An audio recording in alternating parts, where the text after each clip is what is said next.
Hello, hello, hello to everyone out there. I'm NickelPixel, and today we're doing some more game design stuff. So, yesterday we set up our palette texture and brought it into Unity to prove that make sure the material would actually work, and it did, of course, because I would hope it would work. I've done it a few times. Yeah, so today what we're going to be doing is, hopefully, we're going to be setting up the model of our car-shaped car. So, the test vehicle model. We're going to be bringing it into Unity, and then hopefully setting up some wheel colliders and like some scripts so we can actually have a drivable vehicle that works, just for like testing pretty much. Yeah, so why don't I go ahead and switch over to here. Perfect. So we have our car-shaped car. What I'm going to be doing first is I'm going to be adjusting the UVs so that the colors line up. I also realized that all the painted parts I'm going to have to do as a separate material. So that may or may not be less efficient, but oh well. Anyways, let's go ahead and select the body so that I can start adjusting stuff. So what I need to do first is, why is it like I'm gonna do this? I'm gonna open up UV editing. Is that right? Yeah, UV editing. So first thing I'm gonna want to do, and then I want to open an image, specifically, where is it? This one.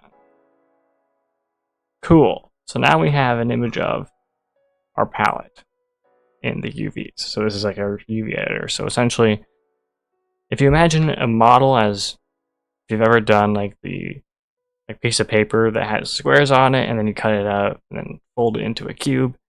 The UVs are basically the flat faces, those squares, essentially. So it tells it, hey, this part of the model is going to be this color based on whatever the texture is. So as you can see right here, we have a bunch of faces selected, and that's what they look like right now. It's a little goofy, but we'll make it work. So the first thing I want to do is figure out what the heck was selected for some reason. It's not important, really. So first, I'm probably going to select the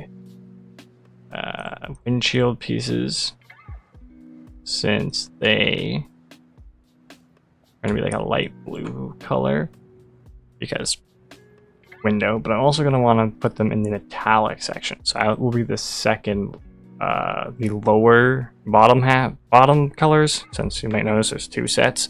The top set is going to be flat. The bottom set will be shiny or metallic slightly. So that's just how I have it set up with how I did the textures. So essentially what I want to do is just select all these faces. Now that they're selected, why is it by dot by island? That's probably easier. Just select the whole thing. Then what I want to do is I want to scale it, and I want to shrink it down. Be nice and tiny. And I'm going to want to move it down here. So basically what that's saying is, hey, oh, that's not what I wanted. This is where I want, well, normally what it would be is, hey, here's what part of the texture it should be applied to those faces. So essentially, if I just slap them all over onto all of the part of it is on one color, it will be that color. So essentially, if how would I do this? I have to change the, scoot this over here, and I switch this to this one, material preview. And then I grab the material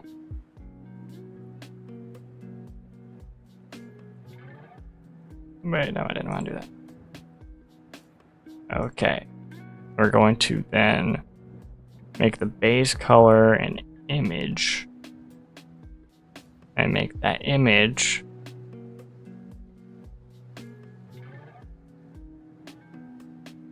this image.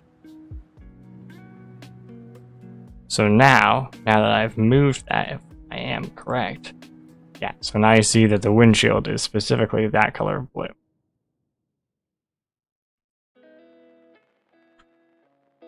Like,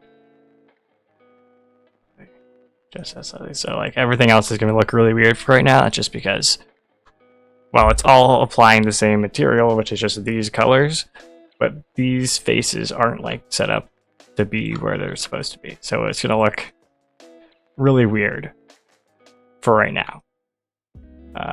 But yeah, so now we have that one done. We're going to do the same thing for, I guess I could also, could I adjust the,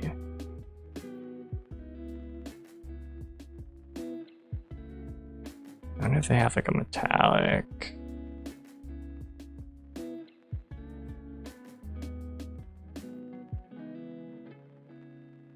Yeah, I can do that with the other one.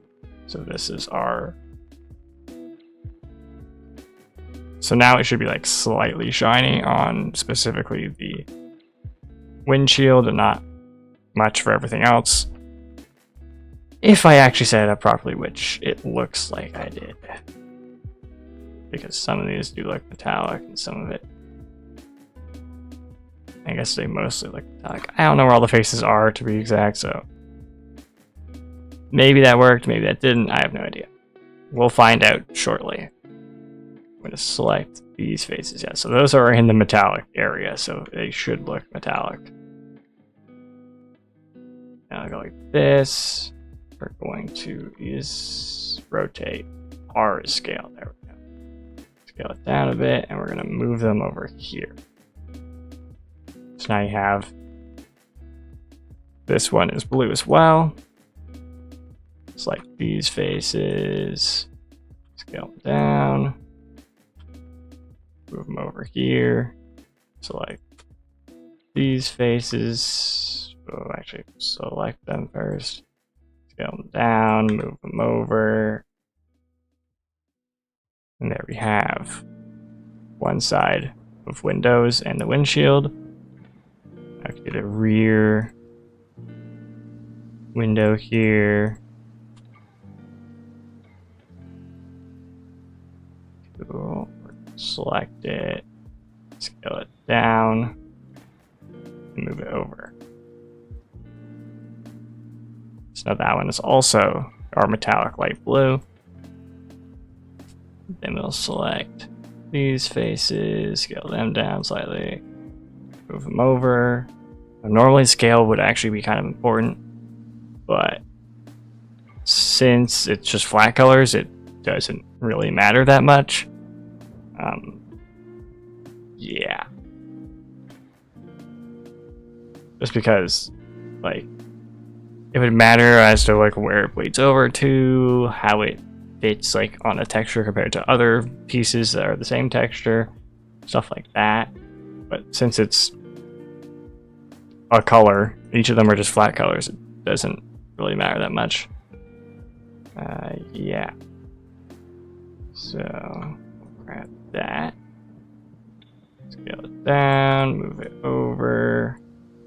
There we have it. So we have all the windows done now.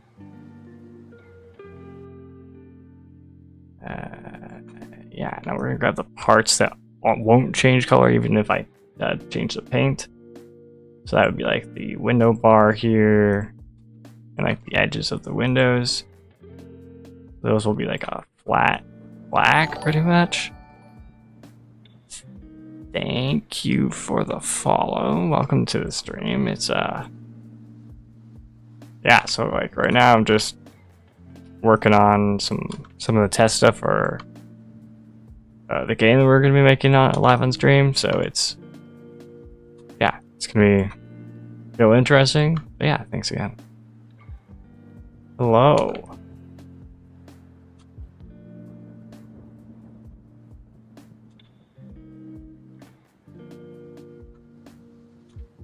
So yeah, I'm just gonna be selecting. I guess I could. I don't really have to select them individually, but because I can just like grab them and like scale it all down, should be easy enough. I mean, I probably want to bring this to a flat black, I think.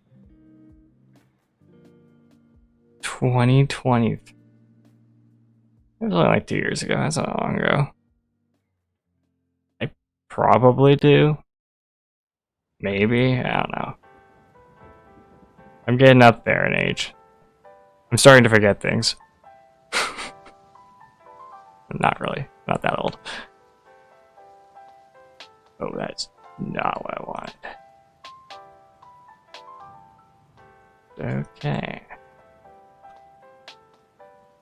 Right. Right, yeah. It's been a while. How are things?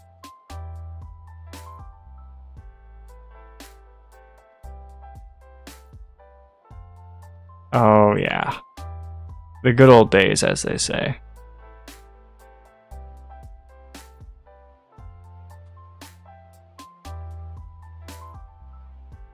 That's actually great. I already have a diploma in game design, actually, which is pretty cool. Yeah, haven't been able to really use it for anything, but I guess I'm here now. Yay! Yeah, no, it's things are fun. I've made my fair share of. Yeah, I at least know how to do things. That's pretty much it. Yeah, so as you can tell, I still can't design things worth a damn, except it's, you know, car-shaped car. That's why it's called car-shaped car. Good enough. So basically what we're doing is, it's sort of, it's not really a racing game, but like it's a vehicle, heavily vehicle-based game. Just gonna make a bunch of customizable stuff, you know, throw a bunch of cars in there. You can smash into stuff. I did. And yeah, that's pretty much it. That's all I've figured out. Not gonna lie. So before this, originally I actually learned how to model in Aya. And I will never ever go back because it is so much easier to do things in Blender.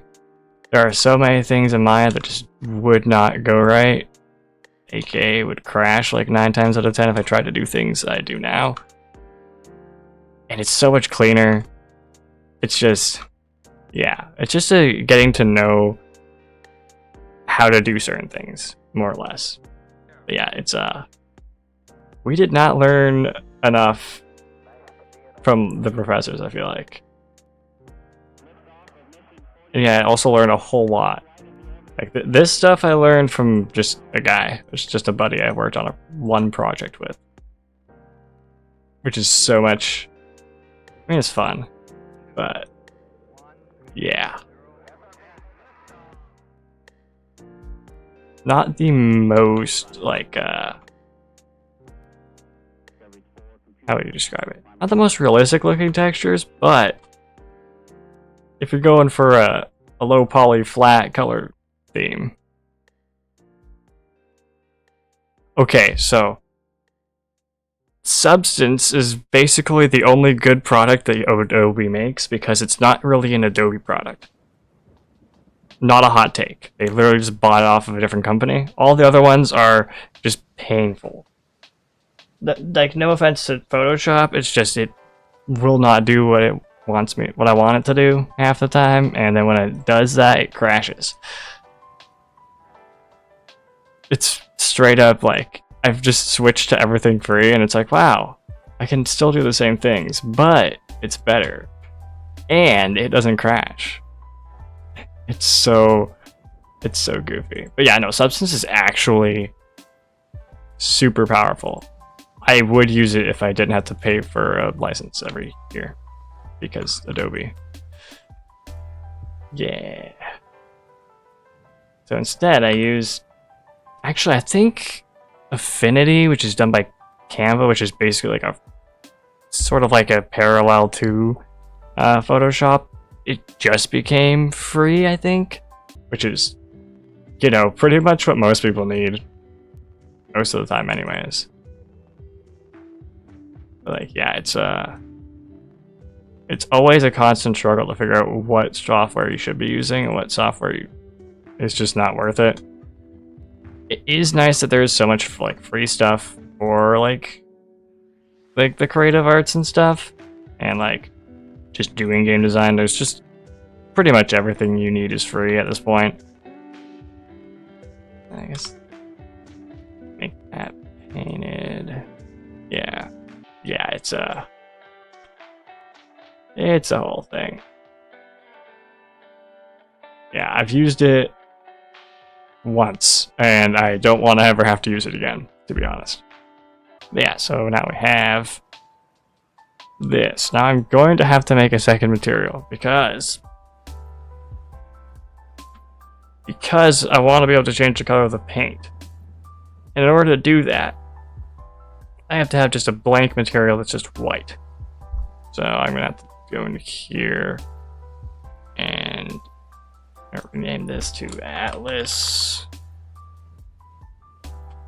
And then we're going to add a material slot, create a new material. We're going to call it paint. Good enough. And now I'm going to select a bunch of faces. And actually, I don't need a paint. Just go over here. And where am I? 3. Cool. And now I just have to select all of these pieces here and just make them paint instead of the Atlas texture. Oh, I guess I could. I'll have to deal with that after. Nah, I can do that right now. I can turn off these real quick. Go over to UV editing.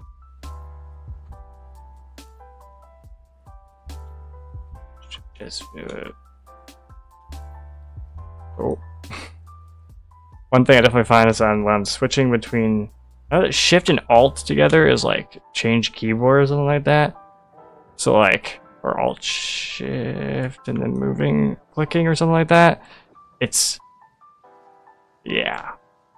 So going between hitting Shift and Alt, I don't know, I just gotten used to it, but if I do it too quickly, it will be like, do you want to change it to an American keyboard? I'm like, no, not really. Yeah, so basically, you're probably wondering, why the heck does the texture map, or the Atlas palette texture, have 2 sets of colors? Well, this set is flat colors, and this set is metallic. I have a metallic map that I also made, just black and gray. Because I could. Because I know how to do things sometimes. Yeah, it just makes it look really weird. Also ignore the random green that's next to the purples. I ran out of color ideas, so I put the green there.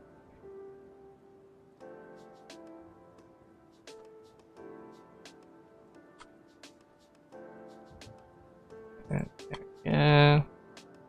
Then we take this, we scale it down, we bring it over here. Yeah, so like the windows are slightly metallic compared to even, I don't really know. It might not show as well in Blender because I don't know exactly how, like, because Blender, as someone who also did that, I did the render first in Blender and then put it in Unreal.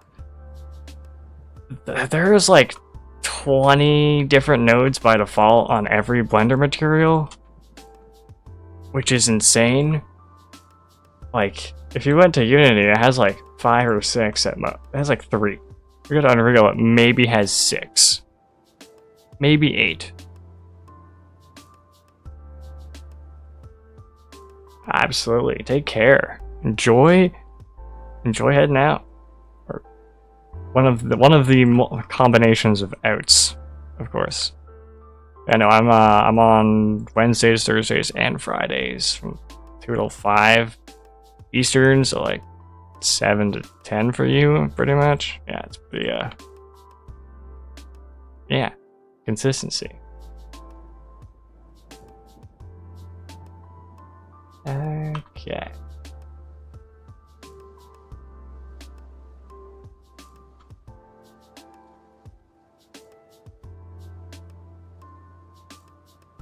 And so now I just gotta select literally all the faces that I haven't selected yet. And sure, I'm sure there's an easier way to do this. I could probably just select them all. These actually, yeah, it's probably faster just to select everything and deselect what I don't want.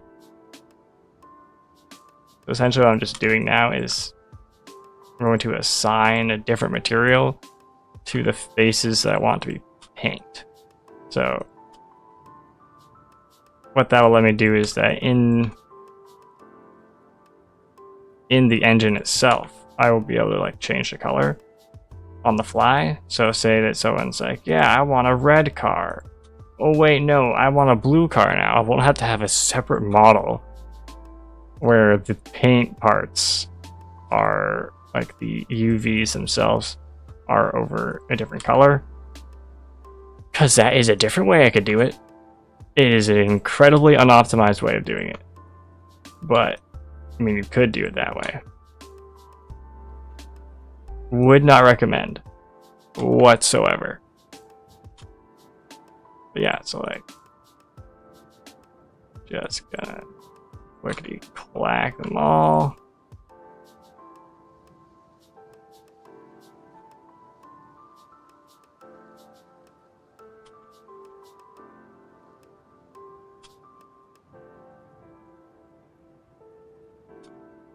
So all I'm really doing right now is just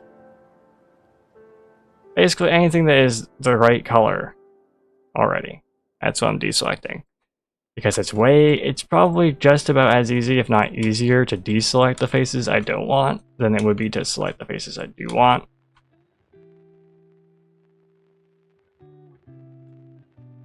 It's 6 one, half a dozen the other, pretty much. I just think that there are less phases. Oh my goodness, slurring my speech. I swear I'm sober. I just think that there are less faces to deselect than there are to select. Plus, if I deselect them, then I'll know for sure that I didn't mess up, and I'll know because I'll notice that something's the wrong color. Okay, so that's all the bottom, the wheel wells, and the side windows. Just gotta get the front and rear windshield as well as the edges of them.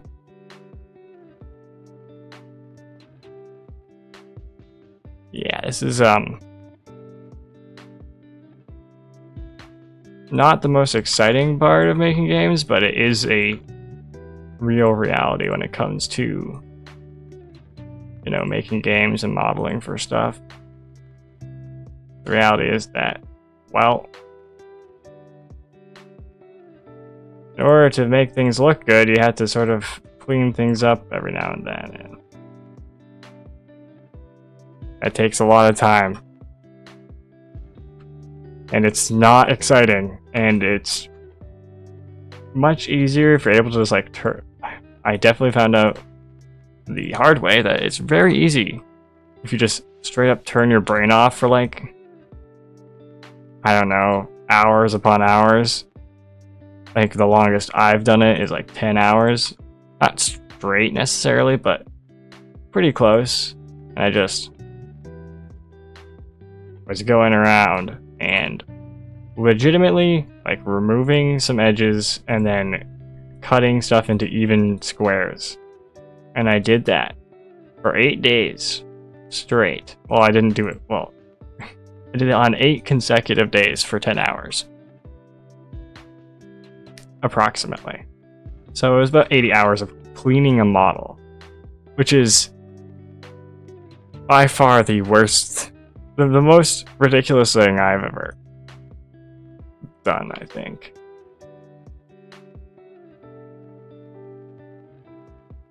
Oh, I meant... Hold on, I want to see something. If I do this, I select it, and hit Control-I. Does it select everything but it? Oh, no! Oh, wait, no, it wouldn't have worked because everything was already... Atlas, never mind. I thought I could have done it really easily. I was wrong. Now we have... car. It actually kind of... doesn't look half bad. It's not done. I still have to do the wheels now. But... yeah, this actually looks... pretty good. And now it's a little more obvious, now that we have the paint there, that this is metallic compared to that. A little bit. Like, you can sort of see how it like gets darker compared to like the black. I think. I don't know. It's definitely different compared to the white of paint.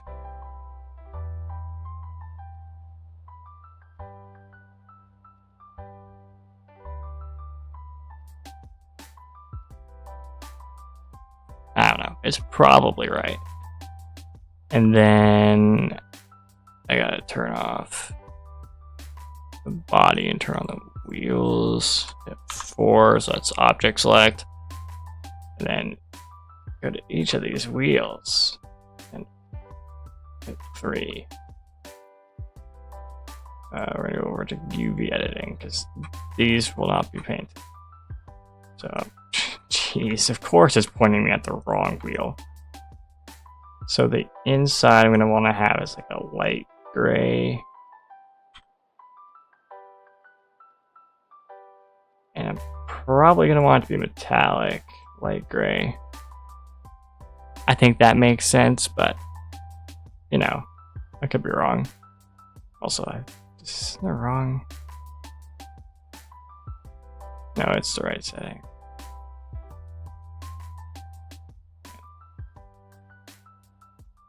It just did not change color at all. Oh, because it doesn't have...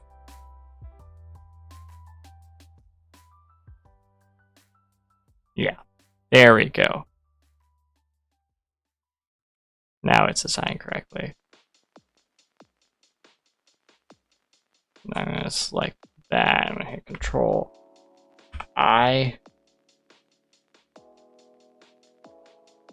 Ensure this one isn't selected. Cool. And then I'm going to take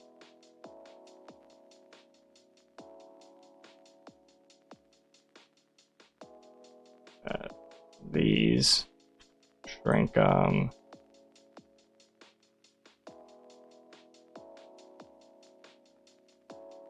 and I'm going to put them on flat black because I think that makes the most sense. Take this one, shrink it. Go on flat black, take those, shrink them, and put them on flat black. So now, if I deselect that, we have our nice little rim. I actually do this, I hit F, it'll actually be centered, cool. And then everything else is just like a flat black color pretty much. So it kind of looks like a tire. And now I need to repeat that 3 other times. Because of course, we're gonna go over here. Then we hit 4. Oh, I did not need to do that. Oh, well, it's fine. I should have painted this instead of hanging a new material because I'm making a bunch of new materials that aren't even attached to anything, so it's probably fine.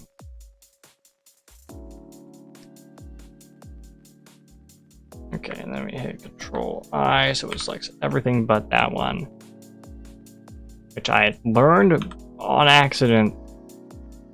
Not yesterday, the day before, last week, because I meant to hit I to do an inset face, But then I thought it was Control I, so then I did Control I, and I was like, why is it selecting everything except for what I just had selected?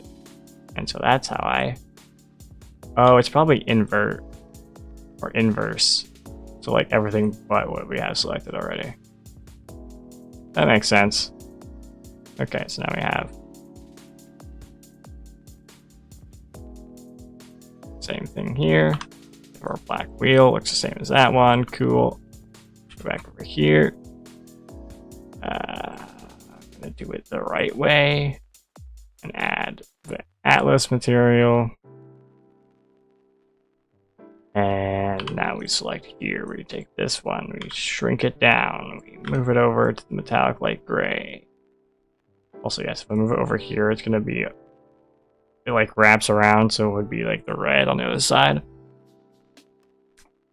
Complicated stuff. It's also why you can do something called like a scrolling texture. So essentially what you do is you take the UVs and it has like an image or something, and you just have it move along. So you can like move where the UV is relative to the faces on the UVs, or like the texture and the UVs and whatnot.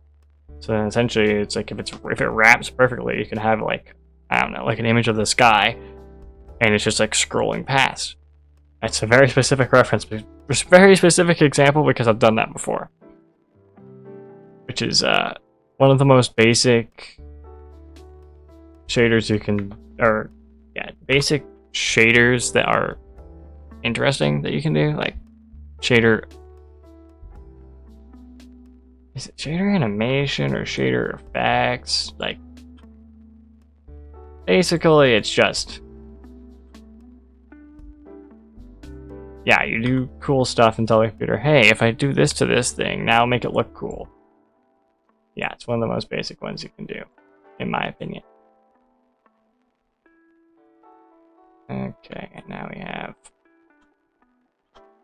third tire done. We slap it over there, come over here. Assign the Atlas material. And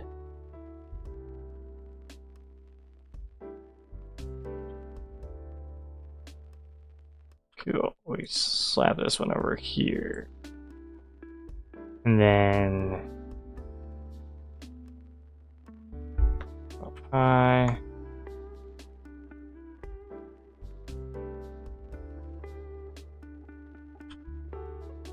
Move it down here. Move this one over there, and then we move this one over there. And there we have it. Also, I'm thinking about where the origin is on these, and I don't know if the middle is a great... No, the middle should be fine. Won't really affect it at all with the rotations, because I know how it's going to rotate based on like steering and stuff. It's going to be interesting. Now I can turn that back on. Back over to layout. Take a look. It looks really goofy, but it's fine. But those tires are way too small.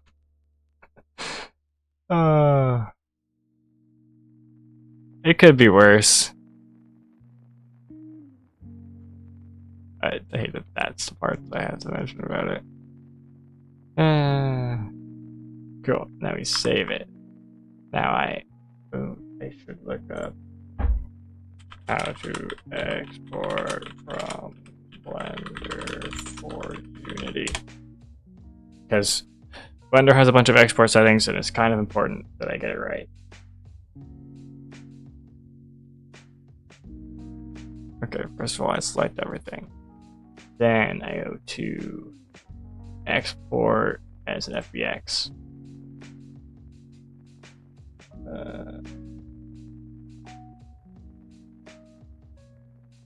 Oh, yeah.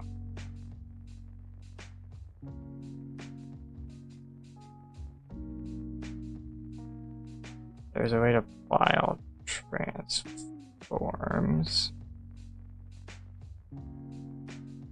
I forget.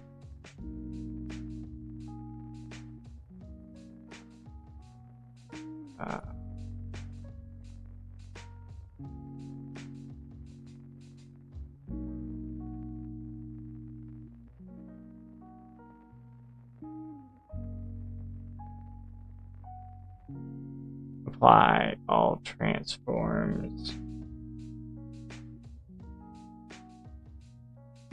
Or no, rotation and scale.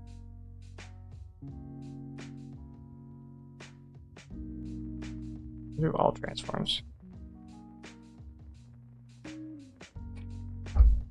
I think that's right. Probably. And then. Oh yeah, select my save. Then we go to export as an FBX. Yeah. We do selected objects because. Yep, that's the right one. Where is apply transform enable? Which is crucial for correct orientation to Unity. Got it. Forward set to minus. It's already there. Up set to Y up. It's already there. Path note. But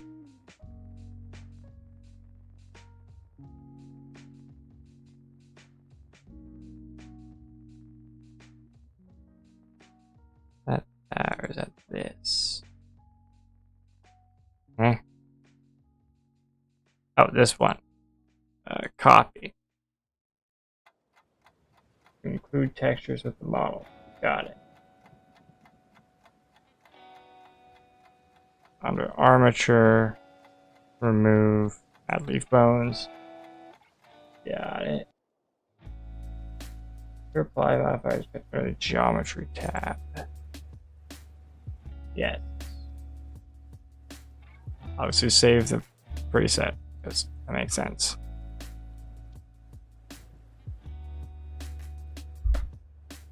Unity.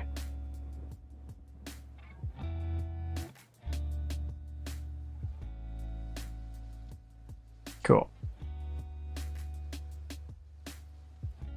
So now that it's set to, now I have this saved preset, I never have to remember how to do this again because this is a thing I forgot I should have done earlier because I remember I've done it for Unreal. But yeah, let's see.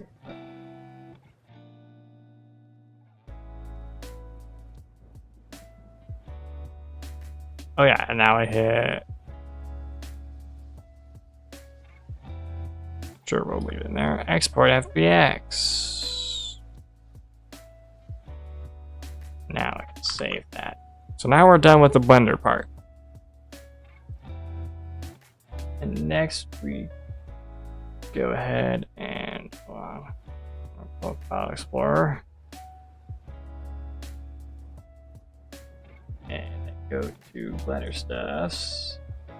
Cool. Okay, so behind here. Am I correct? Behind there is Unity. Probably wasn't directly behind it. So one thing I need to do with Unity. I forgot to do this yesterday. I need to make a new folder. I'm going to call it URP. So just because I wanted to show this. I like shoving all the URP stuff inside of a separate folder together because all of these things, okay, except for scenes, all of these parts are relevant exclusively to URP. And it's just like, I don't want this in the way to confuse me. Is there anything even in there? Oh. Yeah, sample scene, which is what we're currently in, I believe. Yeah. Cool. So now what we can do is create a folder called models. And inside of models, we are going to import. I'm going to literally got my little thing here. I'm going to take the model of the car-shaped car. .fbx.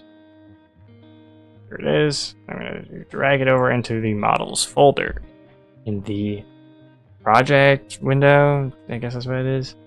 And now we have car-shaped car. And now I can just make that tiny so I can.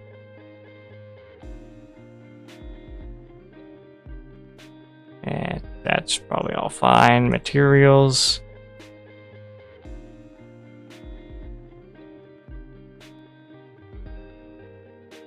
Well, I didn't see anything on it, so. It only says none.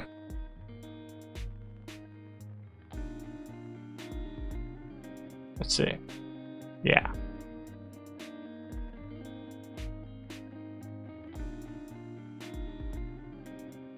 So I have not set anything. So what I can do then is go to materials, maps. Did I make material? Right.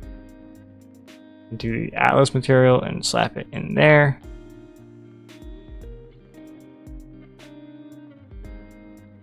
And then I can make. Huh. Wonder.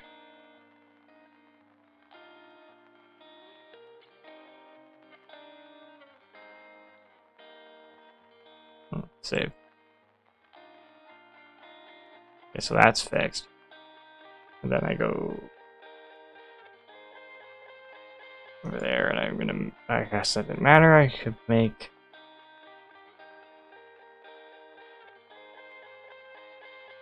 Or actually.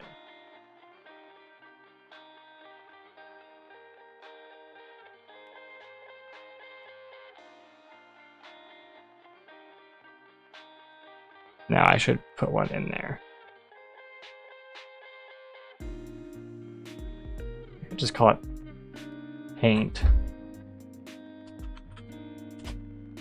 Because, I mean, it will work.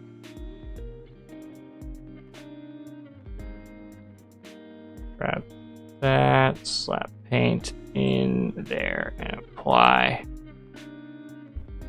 There we go. Now we have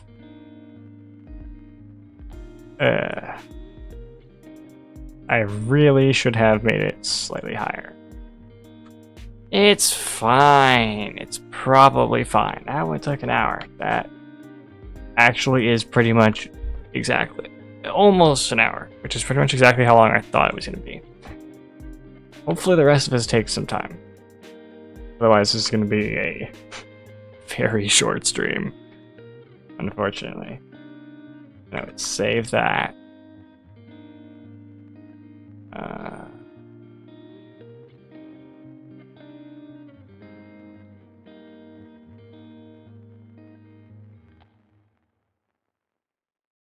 Or wait, yeah, so that's well actually I just remove that for right now. Over here and edit this prefab. Oh, yeah, opened it in Blender. Did not. Oh. Well. That didn't work. Have to reopen Unity real quick. I don't care about URP. Am I able to open it as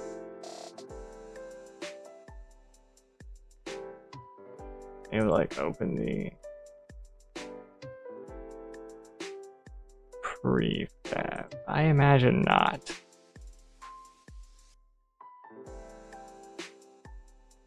Okay, so instead of that, we'll make a prefab. We're gonna already make a prefabs folder. Prefabs. So what a prefab is well, prefab stands for, it's a short form for prefabricated. Prefabricated or prefabrication. Basically, it's like a pre-set up way to have a bunch of stuff together. So you can just like take the prefab, slap it in the scene, and it has more stuff than if you just took the base stuff. That's more complicated than it needs to be. So what I can do is I can bring this in here. It's currently at 000. Then I can go over to prefabs and I can literally just do that. Cool. I can delete that. Save it just in case. Now I can open this prefab. I imagine I can rename the prefab to a test car.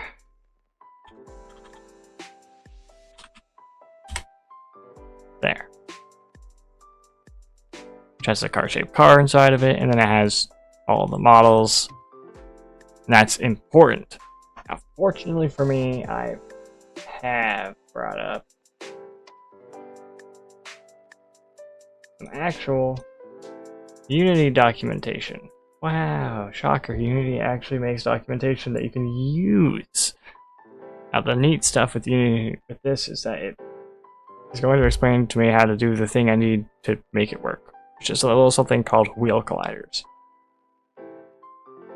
Surprisingly, they actually have documentation on how to make a car with wheel colliders in the Unity, like the official Unity documentation. And as far as I'm aware, it works. I've done something similar with wheel colliders that does for sure work. So hopefully this works as well, so that we can actually test it. Okay, first prepare a project, yada yada yada. Already did that, except for making the ground. So the first thing I probably want to do is make the ground, I guess.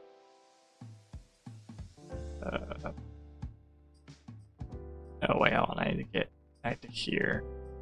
And they said so we just make a plane. We'll call it ground. To make things easier, and then go like 100. Cool. Make it like super big. 101, 100. Cool. Now we have ground. Save. Go back to prefabs. Okay. Yada yada yada. Got all that. Okay. I could have extracted the textures. What I did is the exact same thing as extracting them, except this one might have worked better, to be honest. Place, okay, yeah, got it.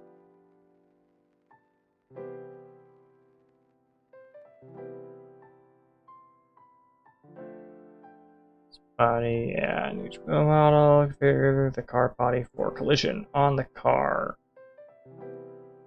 Root game object, so this one. Oh, it's now called test car, that's nice. Sorry, I'm gonna get a little drink.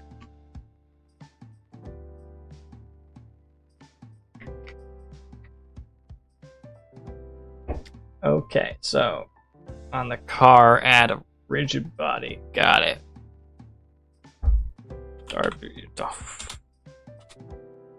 R, literally one of the first things comes up. Rigid body. Cool. Set the rigid body's mass to 1500. Got it. Everything else probably doesn't matter that much. This value defines the weight of the car in kilograms. That's like 3/4 of a ton. It's pretty accurate. Cars are heavy. It's true. On the car body, add a mesh collider. Got it. Body. Add component. Mesh collider. Got it.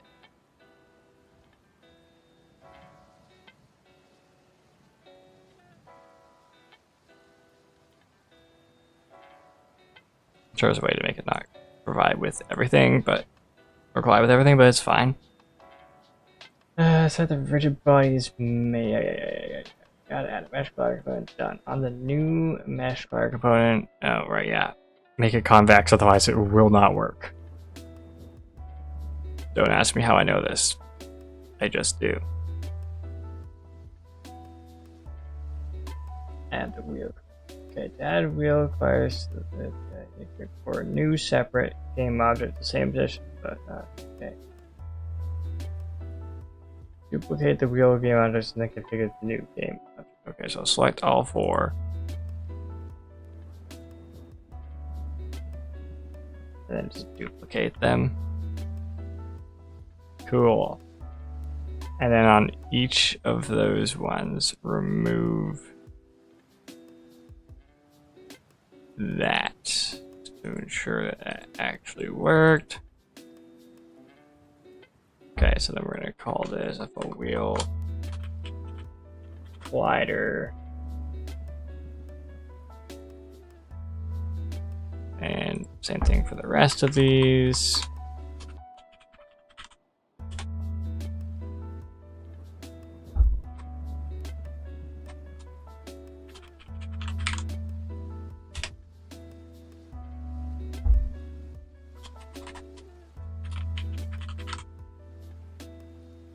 Cool.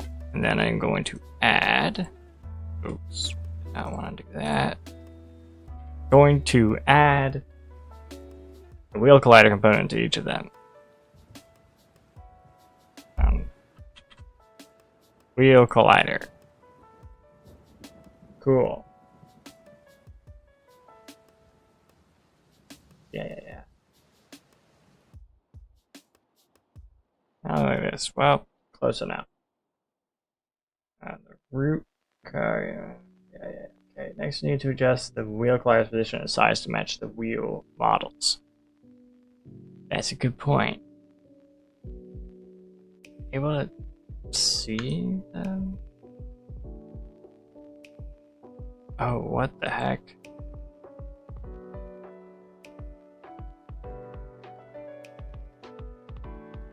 That is...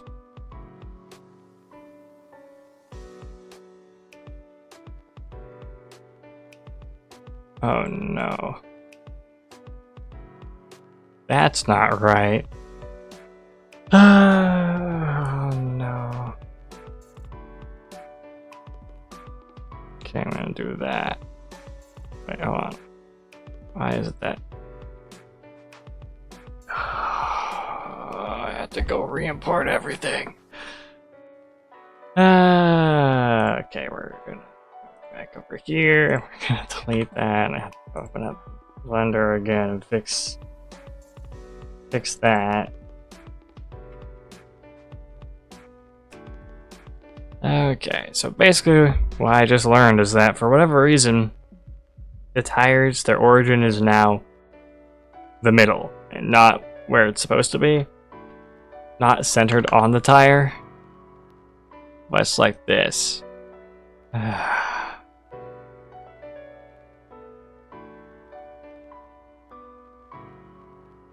Okay, time to do the thing. Set origin. 3D cursor. Right click. Snap. 3D cursor to selected. Go on. With all the faces. Now we snap. Mesh. Snap. Cursor to selected. There we go. That's not centered at all.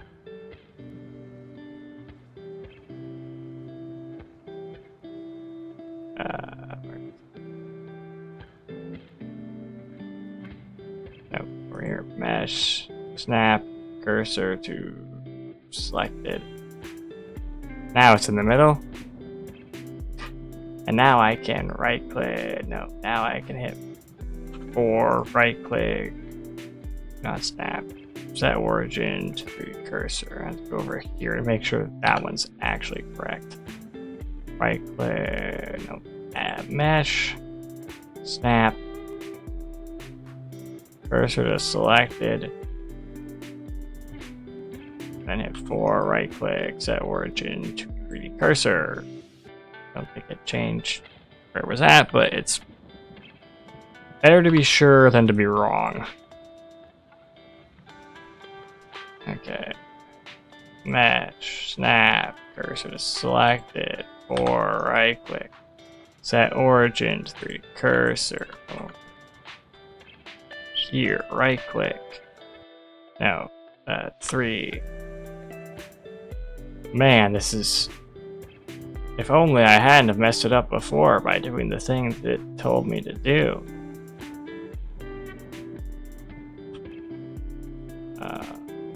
Damn.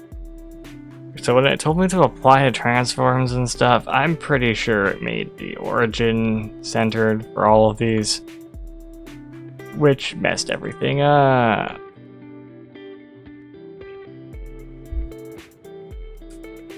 Which is fine. Control S, file export, FBX.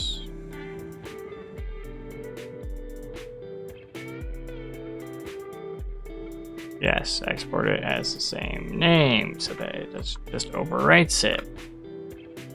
Then I can go over back to Unity. I can go. Do I still have? I don't have that. So, dang it. Open that back up.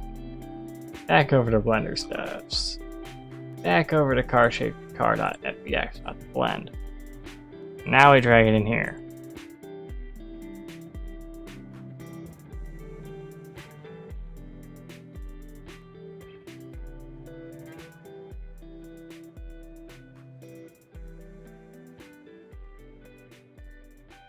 Okay, so now it should be fine. Materials, I'll just grab my own and apply. And see, yeah, so it just removes them from there. It's probably more efficient that way, and then drag it in here.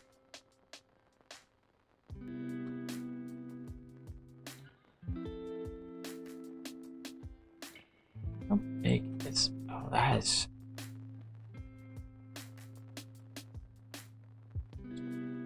pretty big.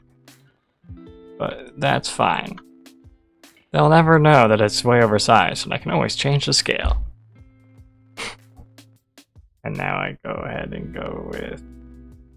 I should set these to 0 again. Because it's easier for dealing with the prefab. Should probably adjust it slightly so that it's actually high enough up. But that's fine, because I think it's like a meter or so off. So it is smooth. Nice. Or at least it's shaded smooth.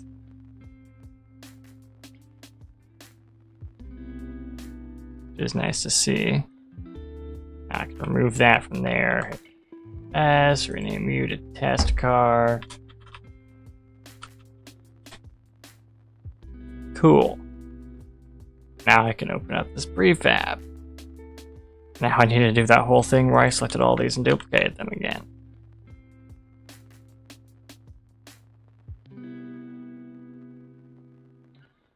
And then I need to remove both of those and add a wheel collider. And I need to add a mesh collider here.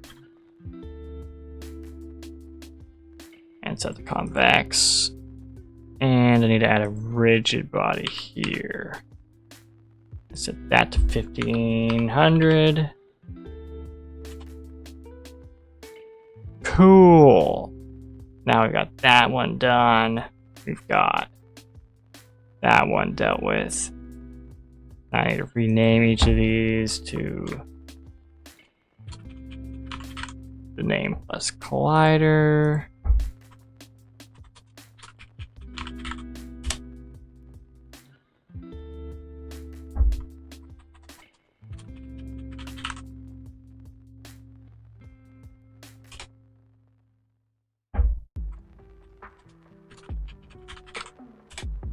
Bam. Okay, now that that's done.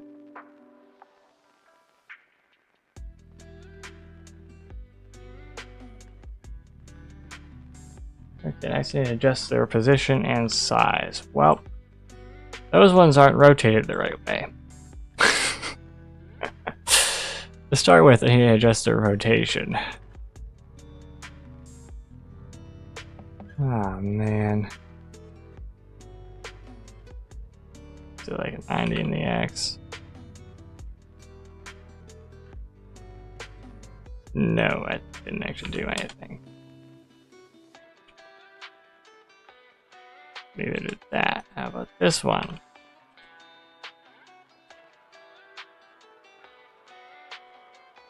How about... Ooh, what?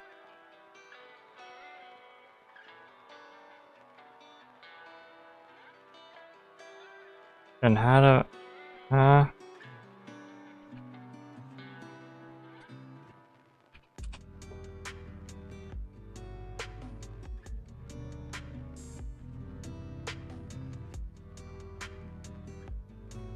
Oh no. Why is it facing?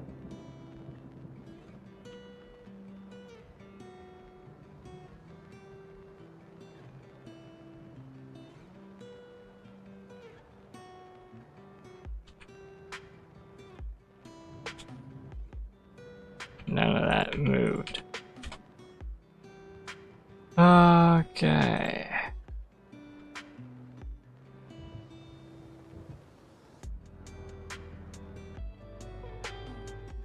I might have to do another adjustment. Yay.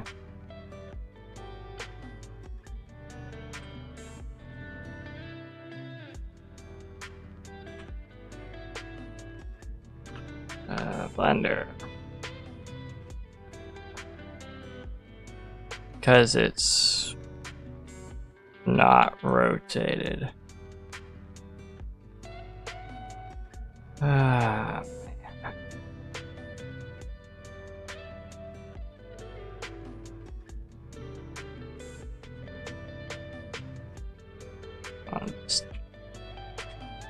Nope, not that way. Not that way. Yeah, that way. Then I select all the faces and rotate them 90 degrees. Ah.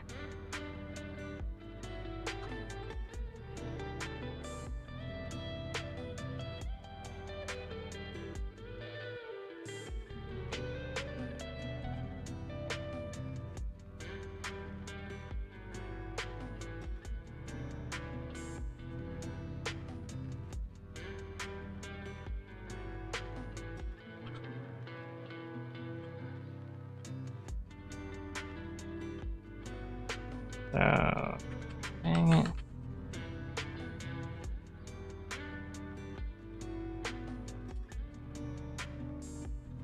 Huh? Okay, so then why is it sideways?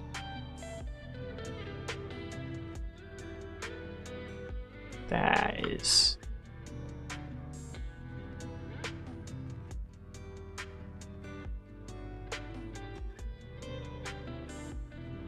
Oh, I have to remake the wheels.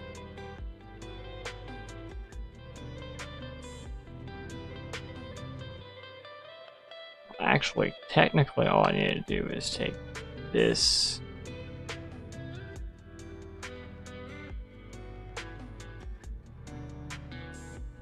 base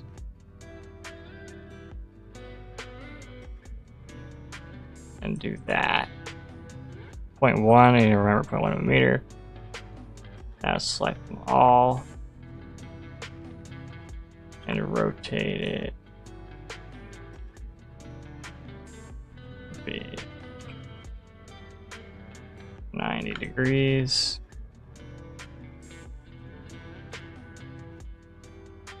Actually, it should be negative 90. I think. I'm not entirely sure which direction they're actually facing. Wait, why is it?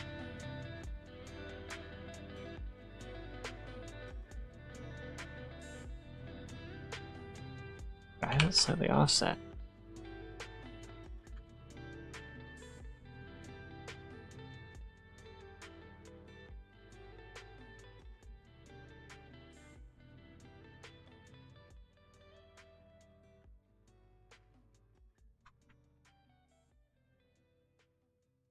No.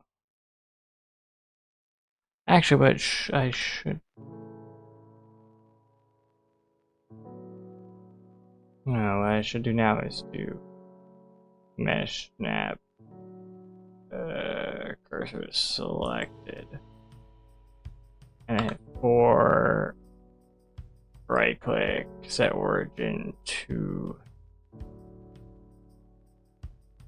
3D cursor. I think that changed slightly. Oh, jeez. And hit 3. Have it rotated 90 degrees.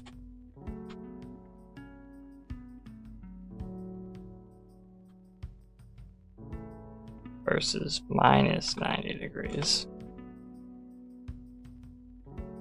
Okay, well, what if I hit 4 and then rotate it back 90 degrees? Will it be in the same place?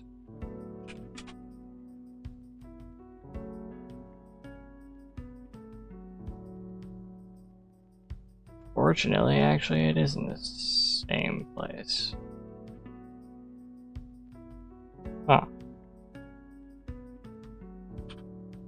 Okay, now Control E. Wait.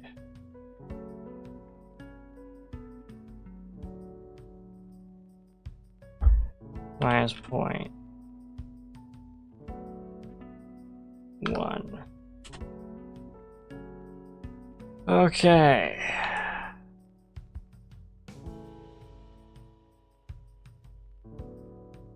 There's one wheel dealt with. This is gonna be upsetting.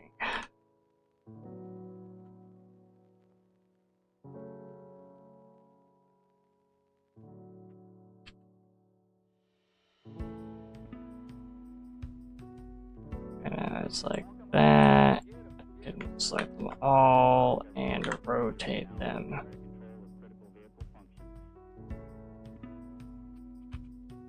That's 90, select the object, rotate it back. 90 degrees, let's see, is it all messed up now? Yeah.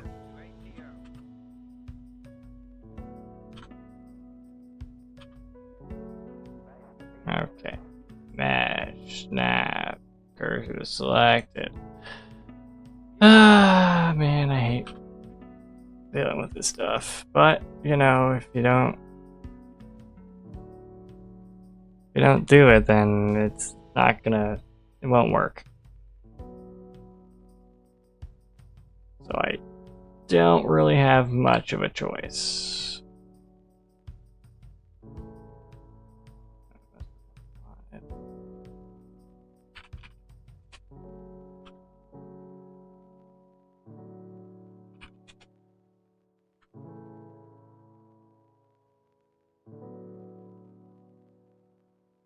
Okay.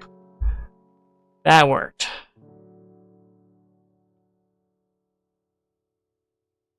Cool. Because if I do it... Okay, so essentially the entire... Oh, wait, hold on. No, I still need to...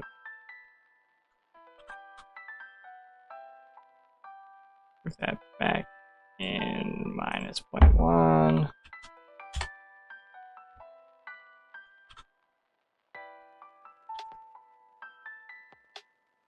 Cool. I'm gonna actually like look at this right now. Let's have it right there. Control A. Wait, no. Yeah, Control A.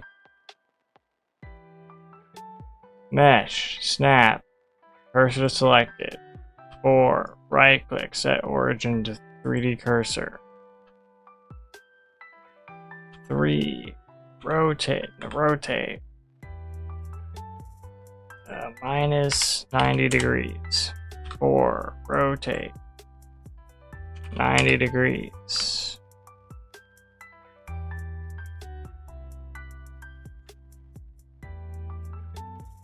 Yeah. 3, select that. Control E and move it inwards. Minus 0.1. millimeter. 4. Let's save that, I guess. 3. Grab this. Bring it back to there. Control A. Mesh. Snap. Cursor to select it. 4. Right click. Set origin. 3D cursor. 3. Rotate. -90. 4. Rotate by 90. Select this face.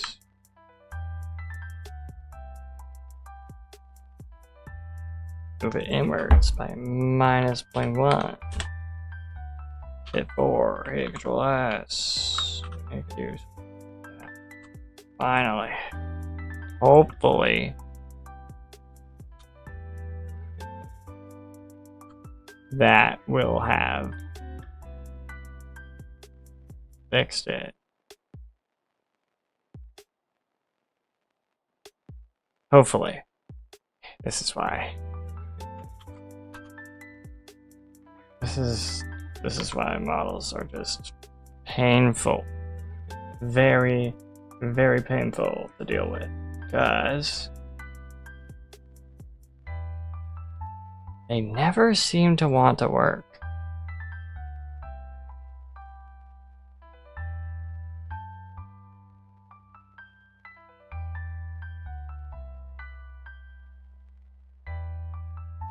Slap that one there, slap that one there, apply. Grab this, bring it out here. Yeah, wheels are fine. Cool, go to prefabs, drag it in here, remove it from out here, save. Rename you to test car. Better work this time. Put spaces because he doesn't like it when you put spaces. Yay. Okay. Position should be 0. Open.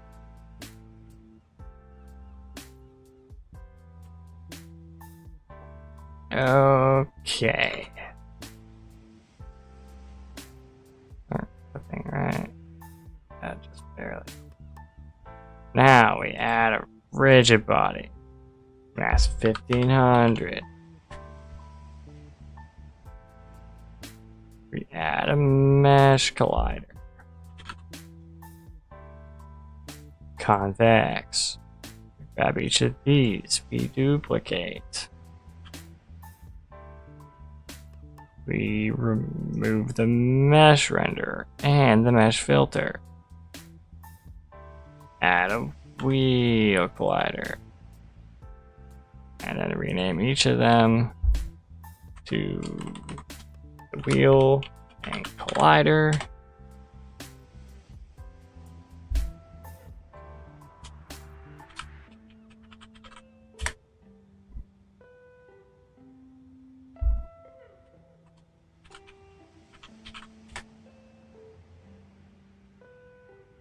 Please just work.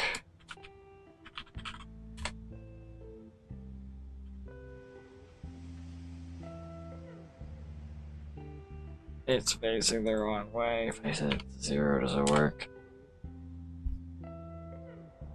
Why is it that way?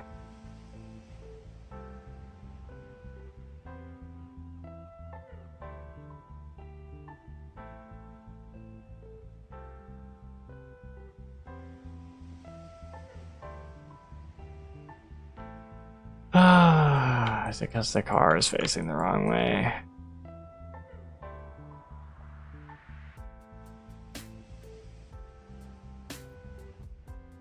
Oh, it totally is. Okay, what if I rotate this 90 degrees?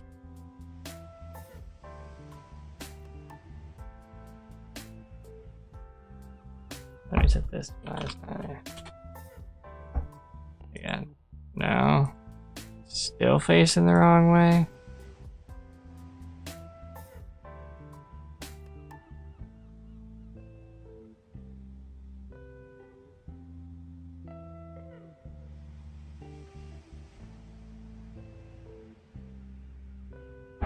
Oh my god. Okay.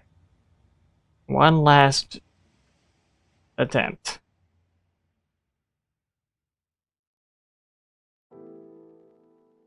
Before I start being upset.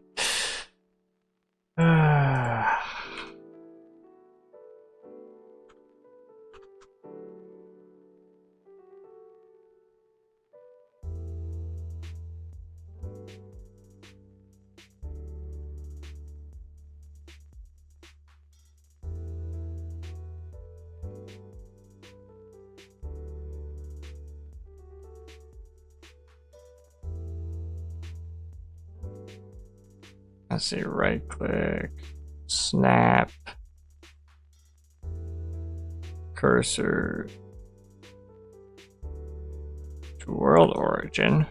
That's where that is. And then I'm gonna take all of these, right click, set origin to 3D cursor.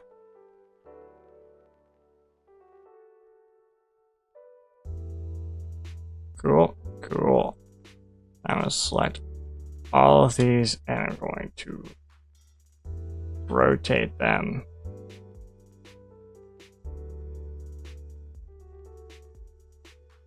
90 degrees. Probably actually minus 90. Yeah, so that way it's facing forward in the Z, I believe, or would be in Unity. Which is... hopefully that will fix it.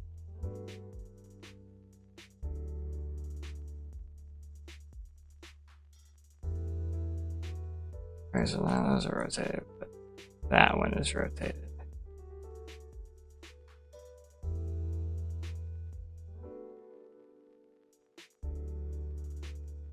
That should be fine, probably.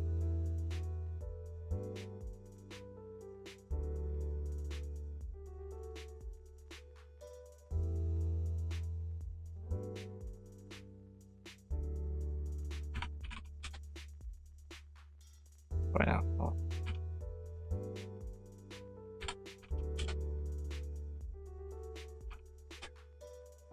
That actually might work. Okay, right click, snap. I don't know, cursor select. No, wait, on snap. Oh, 3. Snap, cursor, no, snap, mesh, snap, cursor to selected. To literally redo all this stuff again.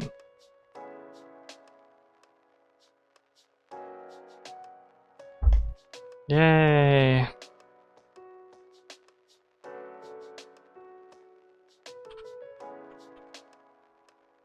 Mesh, snap, cursor to selected. 4, right click, set origin. Can I snap cursor to geometry? No.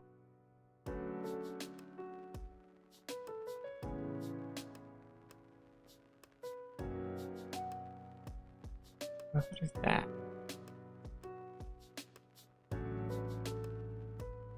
Oh, I could have been doing that the entire time. Oh, man. Right click, set origin to geometry. Didn't even need to move the cursor. Although it's really not centered. Oh, that's where the cursor would have put it anyways, so it's probably fine.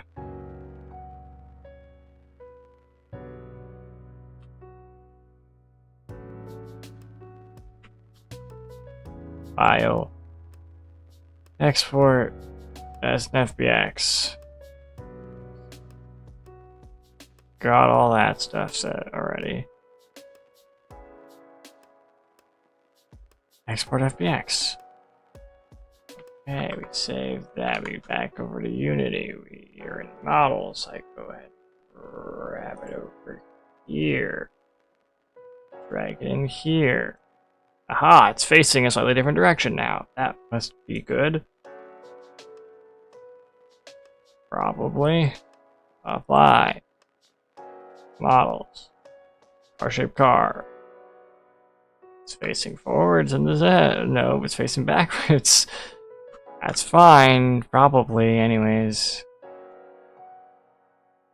Well, I can always just adjust it. Prefabs. Drag that in here.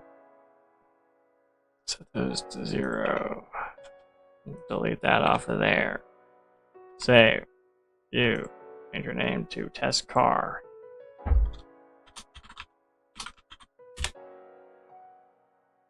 Open the prefab. Okay. Add component. Rigid body. 1500 maps.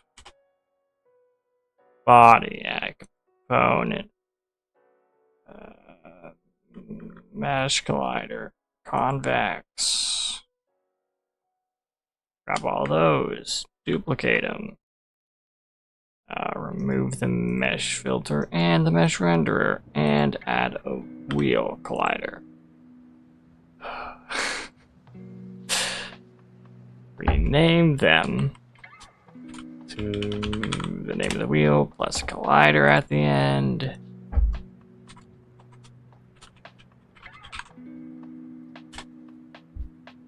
Wait, could I just do... Yep. Yeah, I could.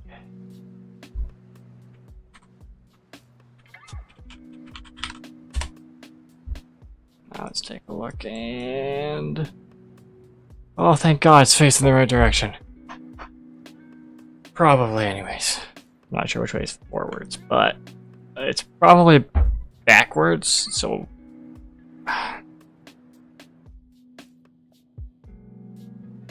Okay, fine. Now that I know how to fix it properly, I can go back, I can make it actually the right way. I don't have to, I'm choosing to just for the sake of not having to cause myself more issues in the future. Oops. Here. Okay, so what I need to do actually is make this one 90. Oh, nuts.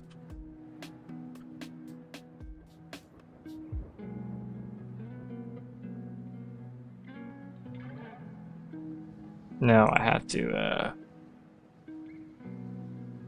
select all of these and set their origin to world origin.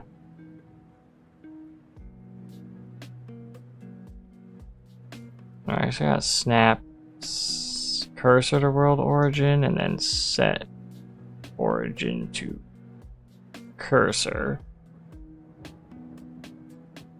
And then I need to rotate them all.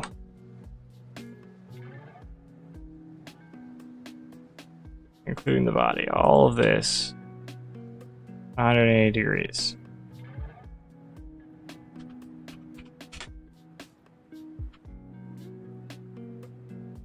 Yep. That's definitely right.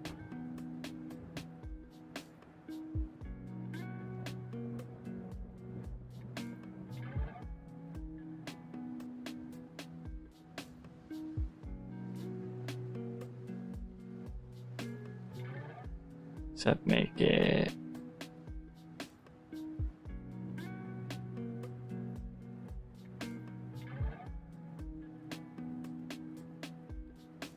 the delta transform. So if I set this to 0, set that to 0. Now I'm off by what? Minus 90. No, I'm off by 9.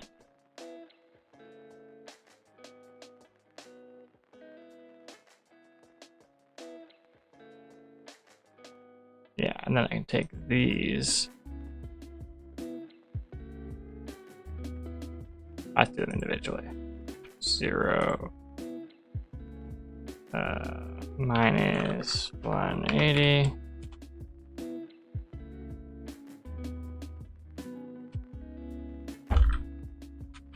I guess 180 also does the same thing, but that's besides the point.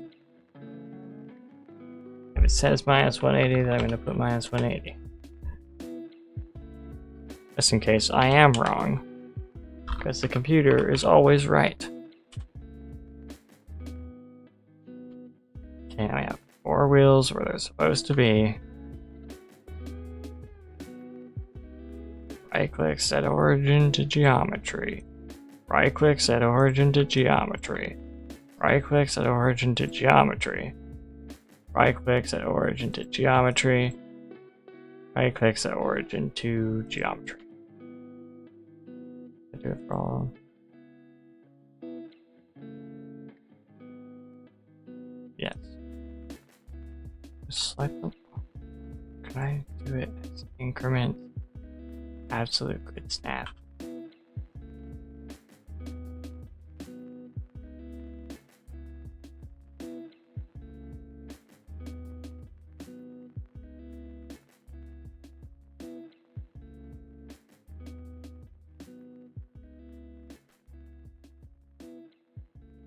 Yeah, it should be good enough.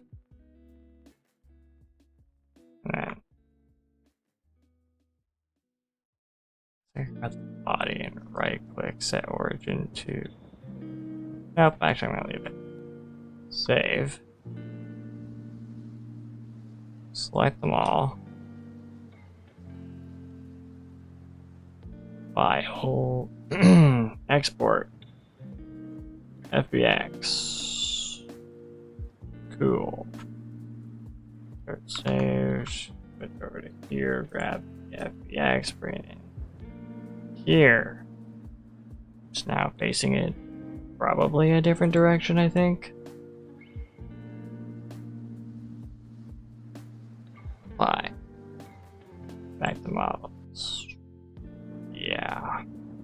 Now it's facing forward into Z. Perfect.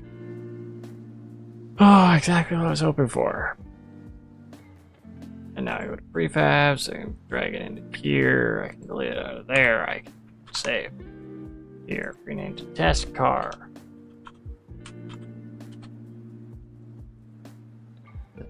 B0. Open. Oh, their rotation is minus 180, that one's minus 90. Oh.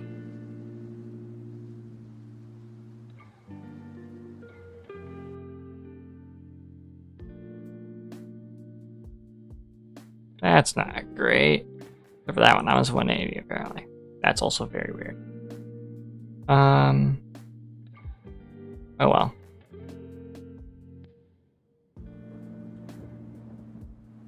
It should be fine.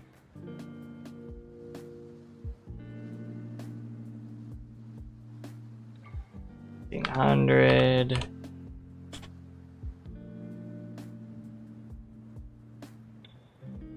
Okay, nope, and mesh collider. Convex. Duplicate. Remove. Remove. Add the wheel collider. And rename them each.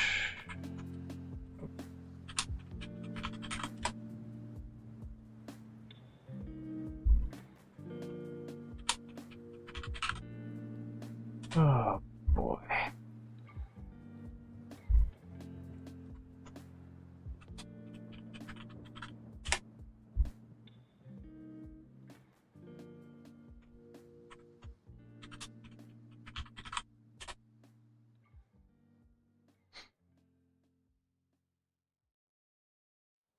Okay, it's facing the right way. It's facing the right way. Okay, finally. I can now move.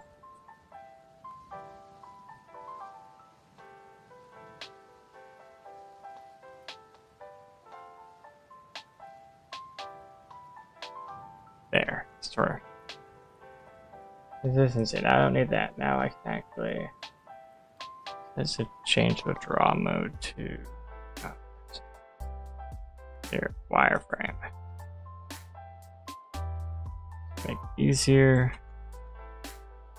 See the wheels and the colliders. Which, you know, that makes sense. Okay, now what I need to do is need to adjust some stuff. Gotta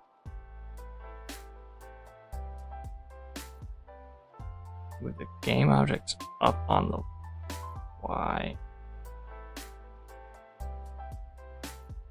Next, by half of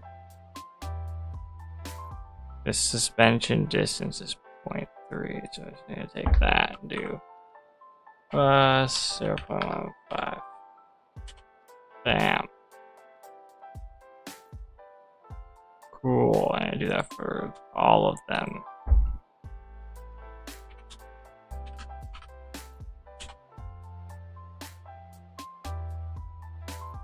Then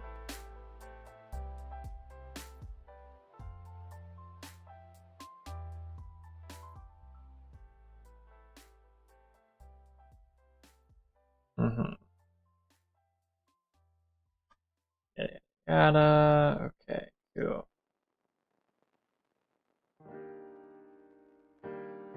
And then I need to change the radius. If I'm correct, the radius is like 2.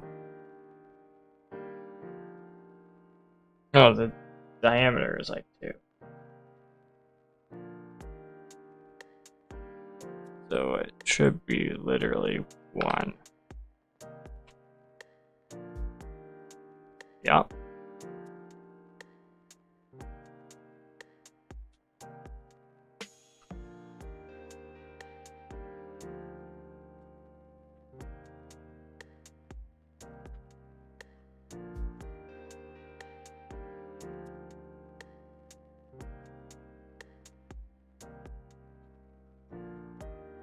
Cool.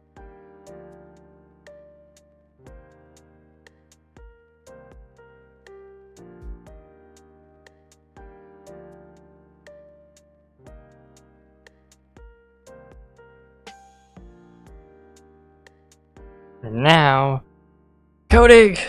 Finally! Okay, so now that that's actually set up, we can change the draw mode back to shaded. We have a car, technically. It doesn't really do anything right now, but it will do things. Now, the first thing I'm going to do is make a new folder called scripts, because it's scripts. I also haven't opened up my Visual Studio in forever, so who knows what's going to happen when I do this. It actually might be on my 4th monitor for all I know. Okay. Car control and wheel. You're doing 2? Got it. Great. C# script, which we're going to call car control.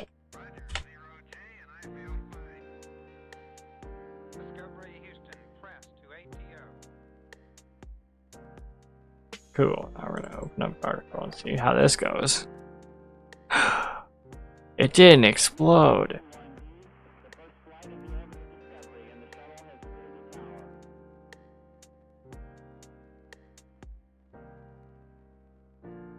Why is... Okay. Yeah, I also don't care. Let's see. So yes, coding. It exists. So this one... Basically, we're gonna have one, so according to the documentation, have one script that controls the actual movement of the car, and one script that controls how like the wheels move relative to the car, like how the gliders are moving. So like the actual models, like visually how they move. So wow, it really just wants me to paste in the code before. Got it. The code that's in the documentation. Cool, makes it easier for me.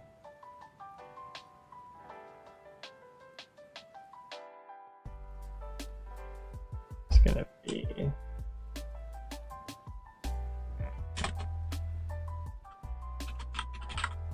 that, yeah. Header car. Man, I really need to.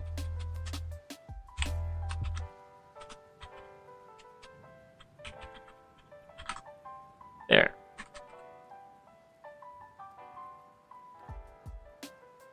And then public float called motor torque set to apparently 2000. We do a public float brake torque also set to 2000.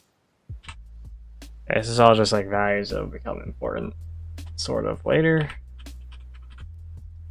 Public float max speed 20. Okay, steering range 30F.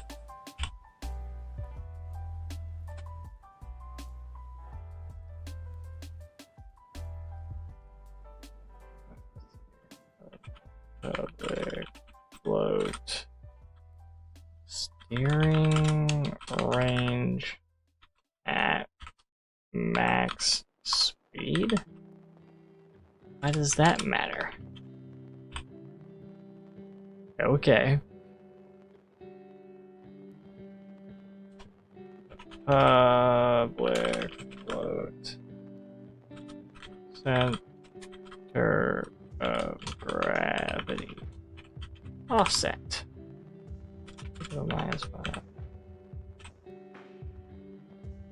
Cool. We have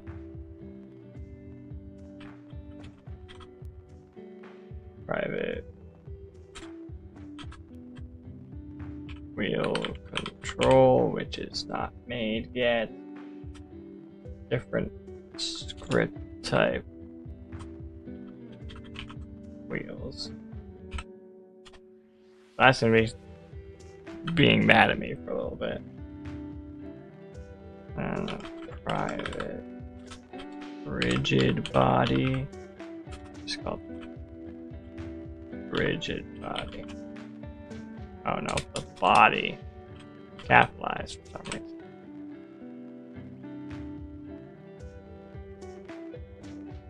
Go right, even hit save on that. And you go back over here and create a separate script. We're gonna call wheel control. Right? Yeah.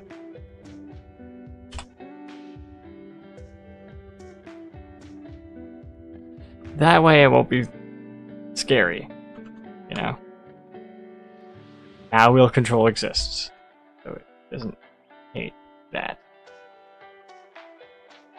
Okay. Then it's the start. At start we have rigid body. It knows. It will automatically do exactly what it was, and then it's whatever I want to call it, documentation, comments, just center of mass to improve stability and prevent rolling. That makes sense. That makes sense. We might remove that slightly, but you know, depends on how bad the rolling is. We do vector 3 center of mass. Yeah. Equals rigid body at center of mass.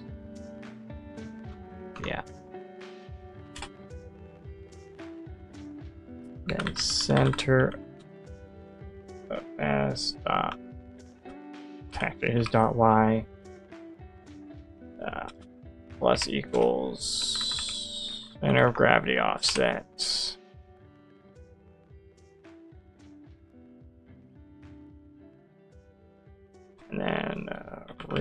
rigid body at center mass equals center mass. One of those basic, you know, switcheroo type scenarios for just pretty common in coding. And then get all wheel component attached to the car. So wheels equals that. Pretty simple. Okay, so that's could really have copied and pasted this, but I'd rather people actually be able to see it. That way you don't necessarily have to. Just pick the thing up. Okay, I guess they aren't doing update. Oops.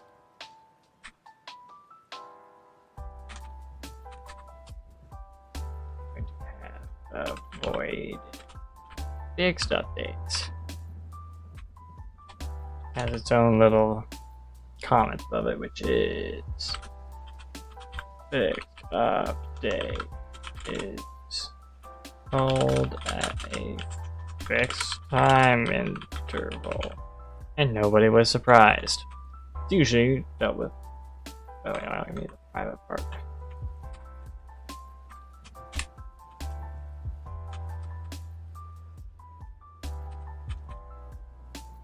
Cool.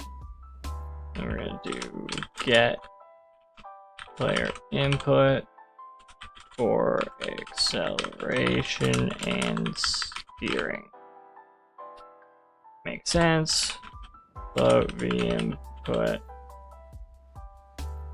equals input dot get axis vertical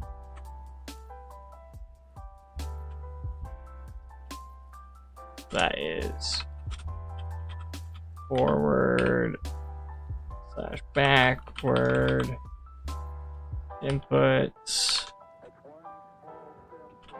float. Each input equals input dot get axis horizontal. Yes, it is important that you do those right. Steering input actually should be left / right input. It's more accurate if you do forward / backwards, but right. Then calculate current speed along the car's forward axis. Float current motor torque equals, okay, we're doing a mathf dot lerp q motor torque comma 0 comma speed factor. Where did that come from? Oh, I skipped a couple lines. That's why. Float forward speed equal to vector 3, and we're gonna get dot product dot literally transform dot forward comma rigid by rigid by dot max. Wait, what?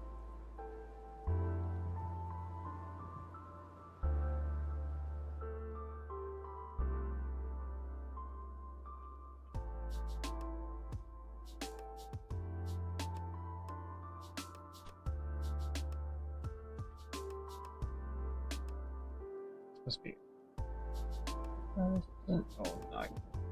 This new document. How come I can't?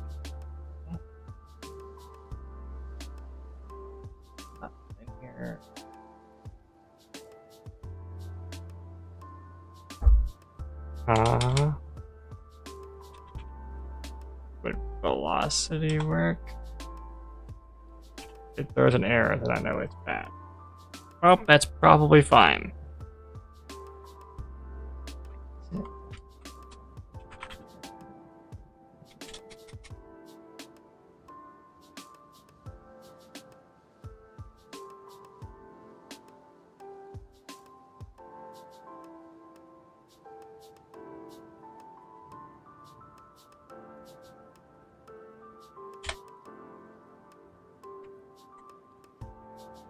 Okay, so then it must just be velocity. Because linear velocity doesn't exist. I know it. Good enough. Hopefully that works. Float speed factor equals math f dot inverse lerp 0 max speed.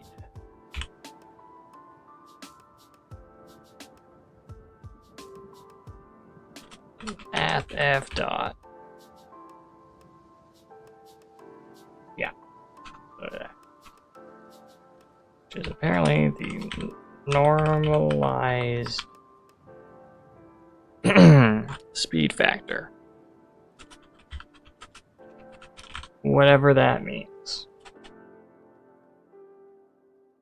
We do reduce motor torque and steering at high speeds for better handling. Okay. Okay, I'm writing that so I know what it is. So I may potentially remove that later. Lerp motor torque, comma, 0, comma, speed factor. As that there actually is a speed factor to use. Then we have float current steering range equals math f dot lerp steering range, comma, steering range at max speed, comma, speed factor. Kill.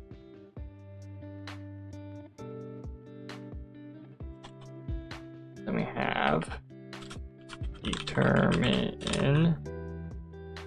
if the player is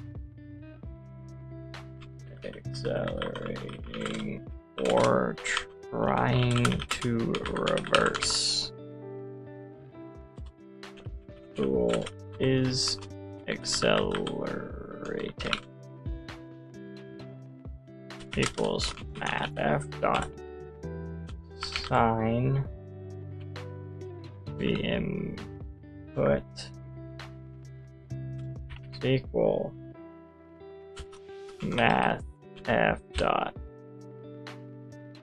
sine forward speed.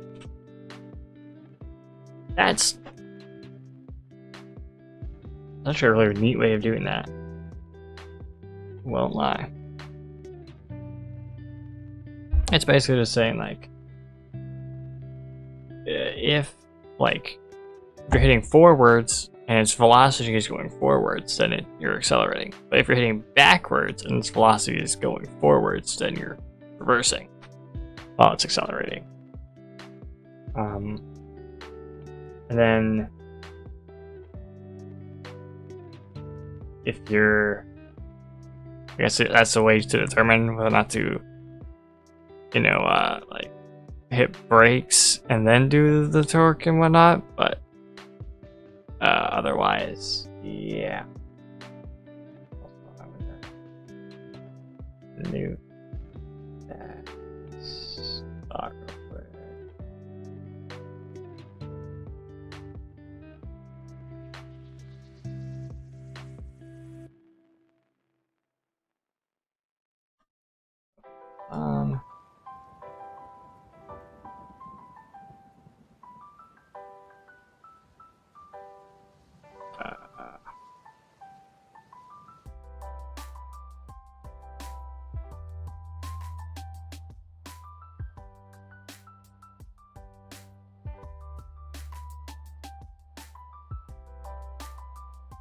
There we go.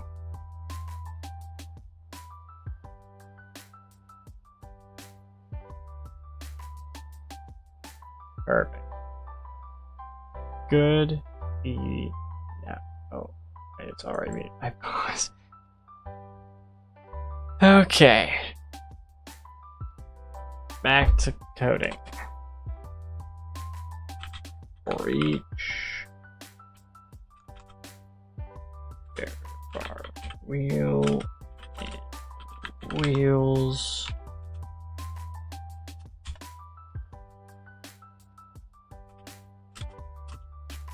Apply steering to wheels that support steering. If wheel dot steerable, which is gonna be throwing an error, but it's fine. It will be a thing later, I imagine. Wheel dot wheel collider dot steer angle equals h input times current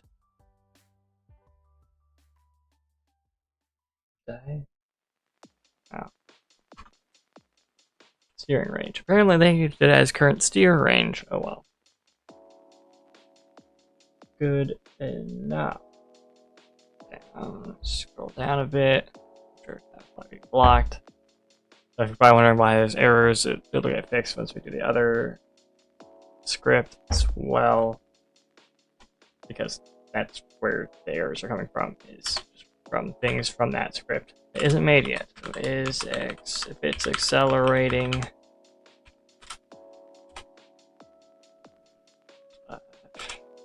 apply torque to motorized wheels. If wheel dot motorized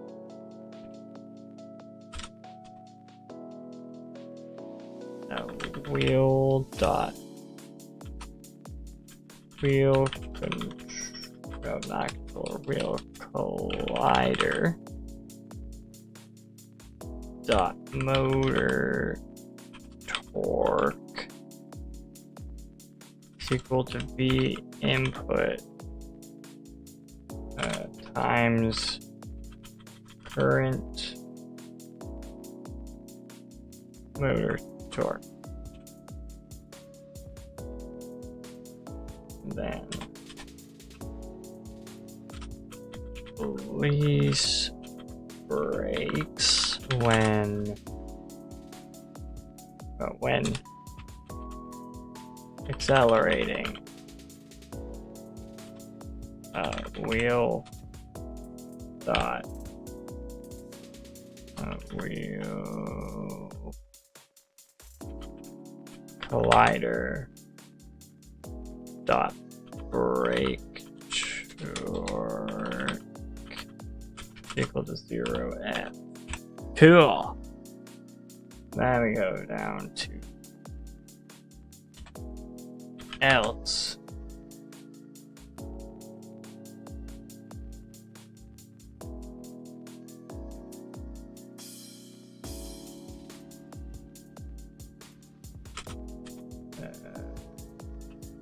Yeah, makes sense. Apply brakes when reversing direction. Wheel dot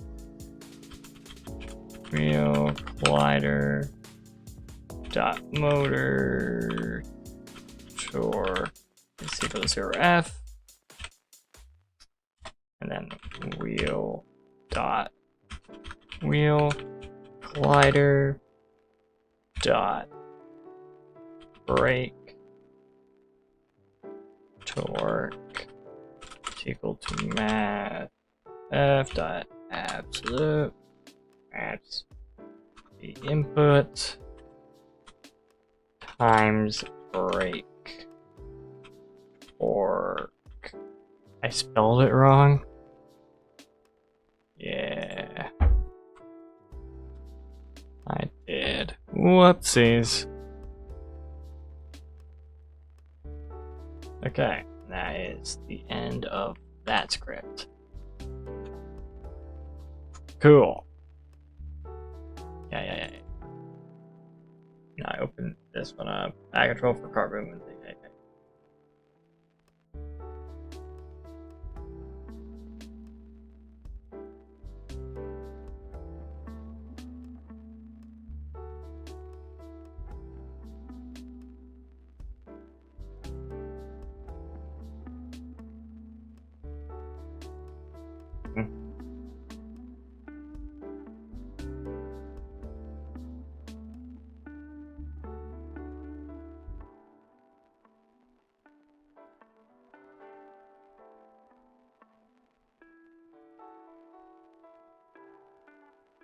Oh, that's for normal. Or you can do it with this input system package, which is some other thing I've never heard of before. That's something else.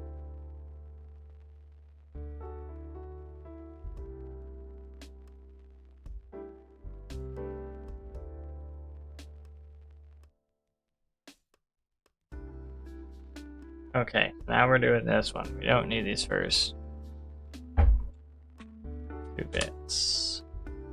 Then we have this. Yeah, let's start and update this time. Cool. So first is a public transform called wheel model. Yeah. Hide in inspector. Now, public wheel collider. Wheel collider. Cool.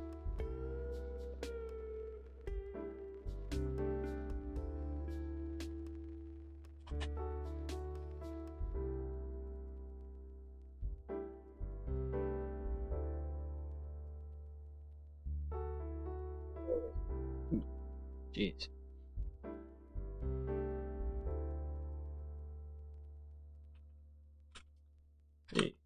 Create properties for the car control script.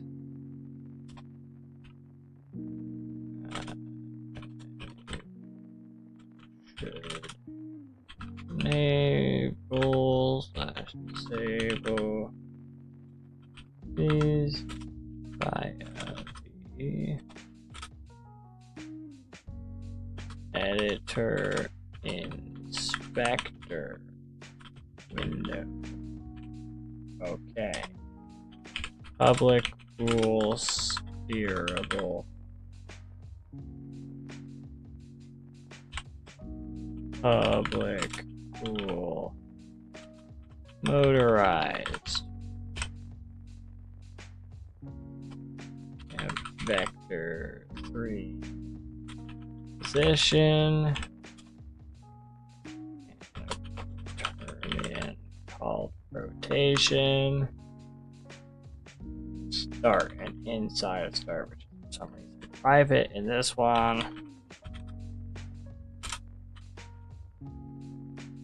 Do it like that, just to keep it consistent at least. We have wheel, glider,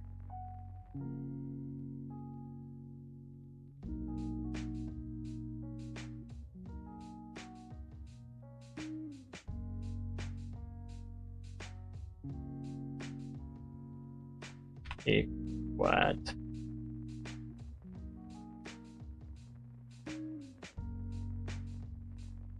Oh.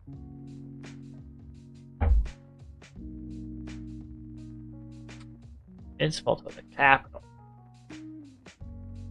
That's upsetting. Can you even do that? Apparently the answer is yes. Wheel collider equals equivalent wheel collider. Fucker. Now move on to the update where it says get the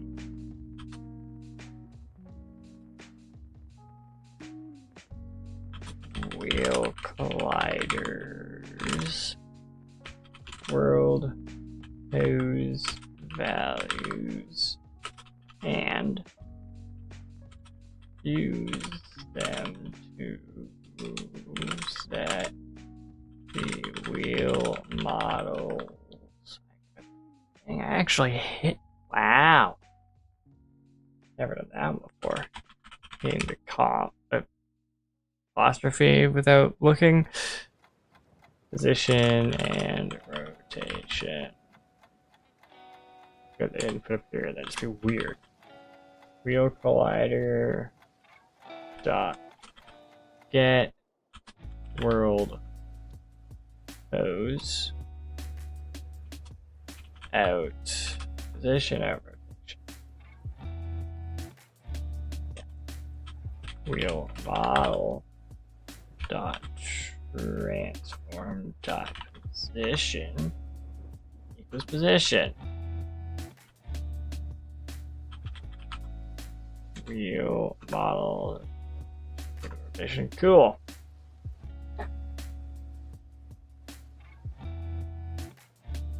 That's probably gonna work. Make sure I don't mess up stuff up. Okay.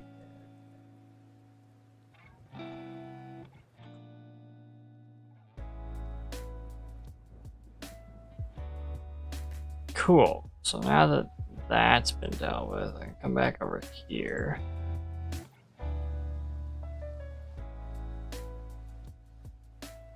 I spelled wheel collider wrong in this. Really? I miss an L. Oh, now. Perfect.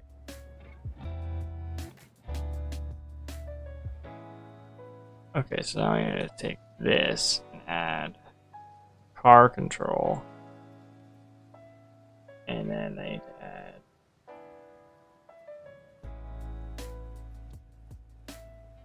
wheel control. All of these.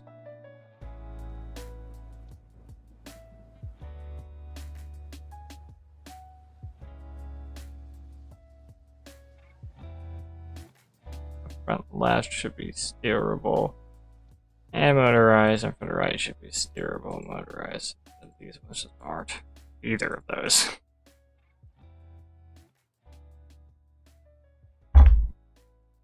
Cool. And then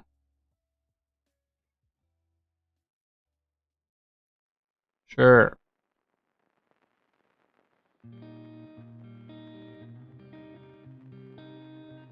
That seems accurate enough.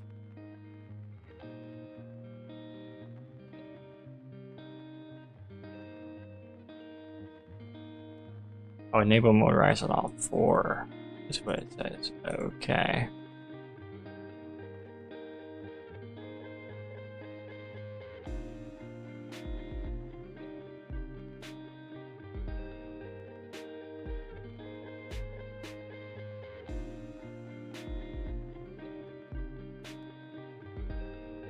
Oh, we can lock the focus in the same view to an object? Huh. Wish I knew that a long time ago. Okay, I'm gonna hit Shift F so it locks focus. Apparently. So if I'm correct, hold on. Go play focus.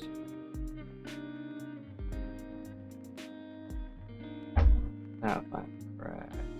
Oh, it does work.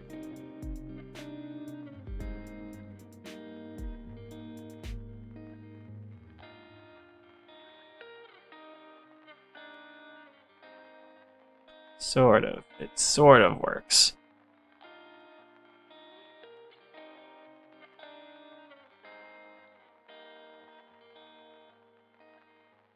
It does not actually rotate the Oh, I didn't actually attach the wheel models. That's why. That might help.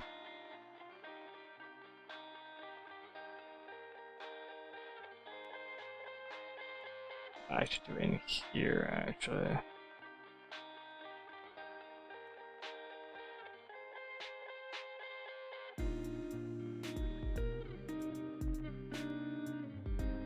Oh, wait on. The other way around, yeah.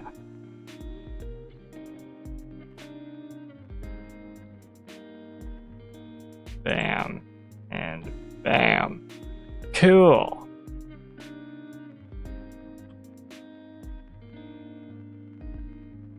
Oh, that's not what I want to do. I want to do this. Let's try that one again. Oh, they're already facing the wrong way.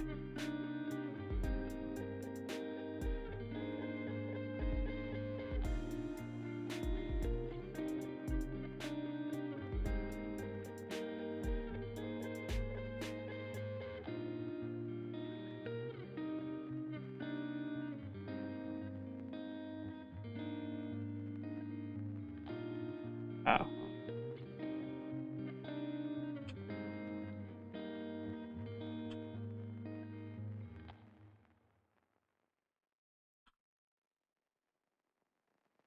Eyes. Very jittery.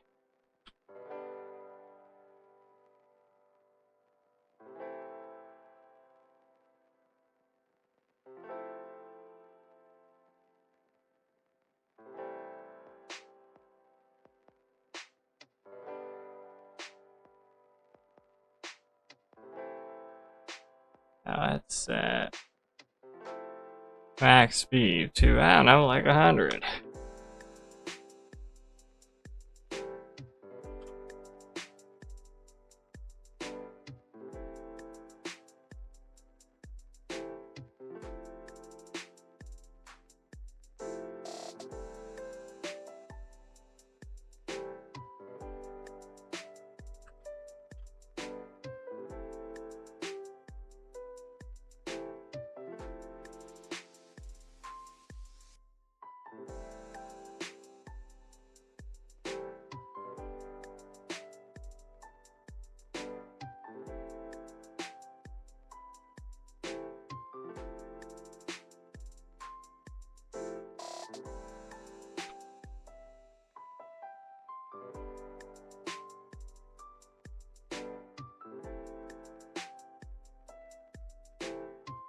Kinda controllable-ish. Oh, it moves. Everything else can be ironed out, I suppose. Let's remake the wheels.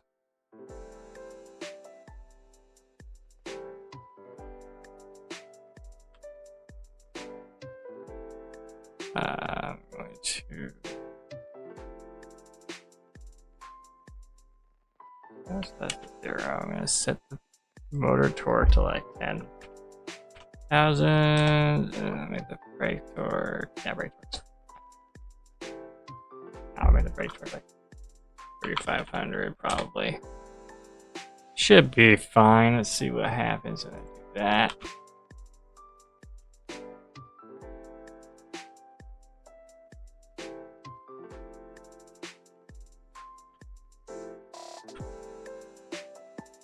Now the real problem is that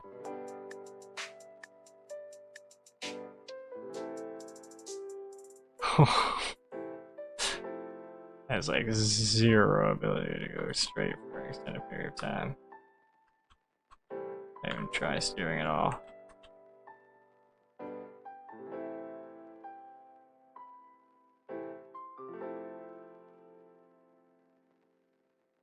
Probably like increase the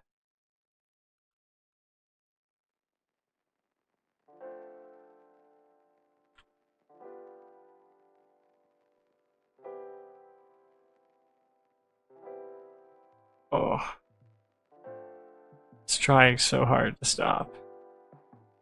I wonder if the center of gravity offset is what's making it spin out a bit. If it's like -5. Or no, let's do -1.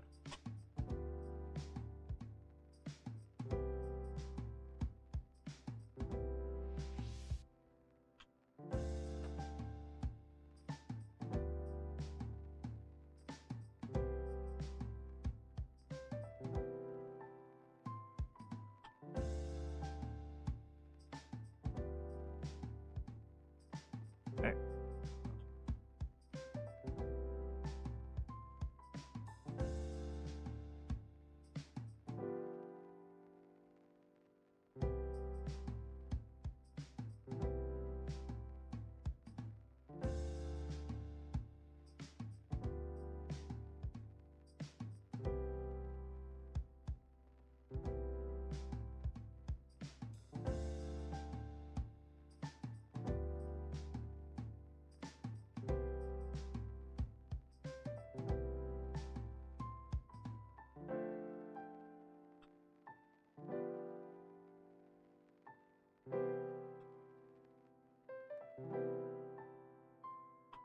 Huh. Should make it like do a run past the camera, see if it's actually jittering a lot. Or if it's just actually, it's just smooth. What I could do is take the camera, just attach it to the actual car, and then just offset it.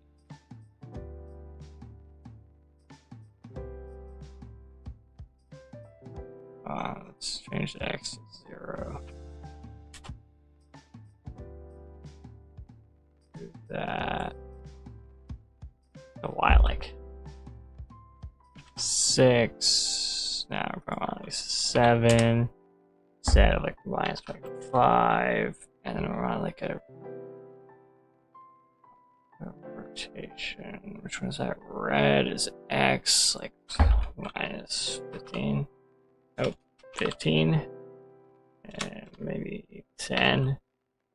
Yeah, 10 degrees down. Seems good enough. Now I can do like maximize. If I run it, I have 0 context for how smooth this is running. Actually, it seems to be running pretty smooth. Oh, it's also slow right now. That's why.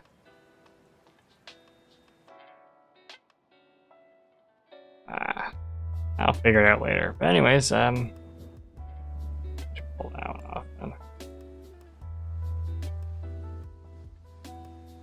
Yes. Okay. And there we have it. We have a functional test car, more or less. So I have to edit it a little bit, but it works. And that's all that really matters. So let's go ahead and switch on over here. All right, so thank you for watching. We have a lot more done now. It's still going to be a lot more until we actually get to the fun stuff, but hey, we have a car that we can actually test. I can iron out a bit of the driving mechanics to start with before we get into like proper modeling more vehicles. And yeah, I'm happy with how things turned out. We actually have a test car in the scene. We have a lot of stuff we can work on now. And yeah, so tomorrow's probably going to be a lot of working on that. But anyways, thanks for coming. If you want to support the channel, drop a follow. Go to my YouTube, which is the same name, Nickel Pixel. Same thing with my Blue Sky. Drop a follow, subscribe there. And yeah, tell your friends, tell your relatives, get them to come in. I'll be here Wednesdays, Thursdays, and Fridays from 2 to 5 Eastern-ish. A little bit less today, but that's okay. And yeah, So I'll see you guys next time, and take care. See you then.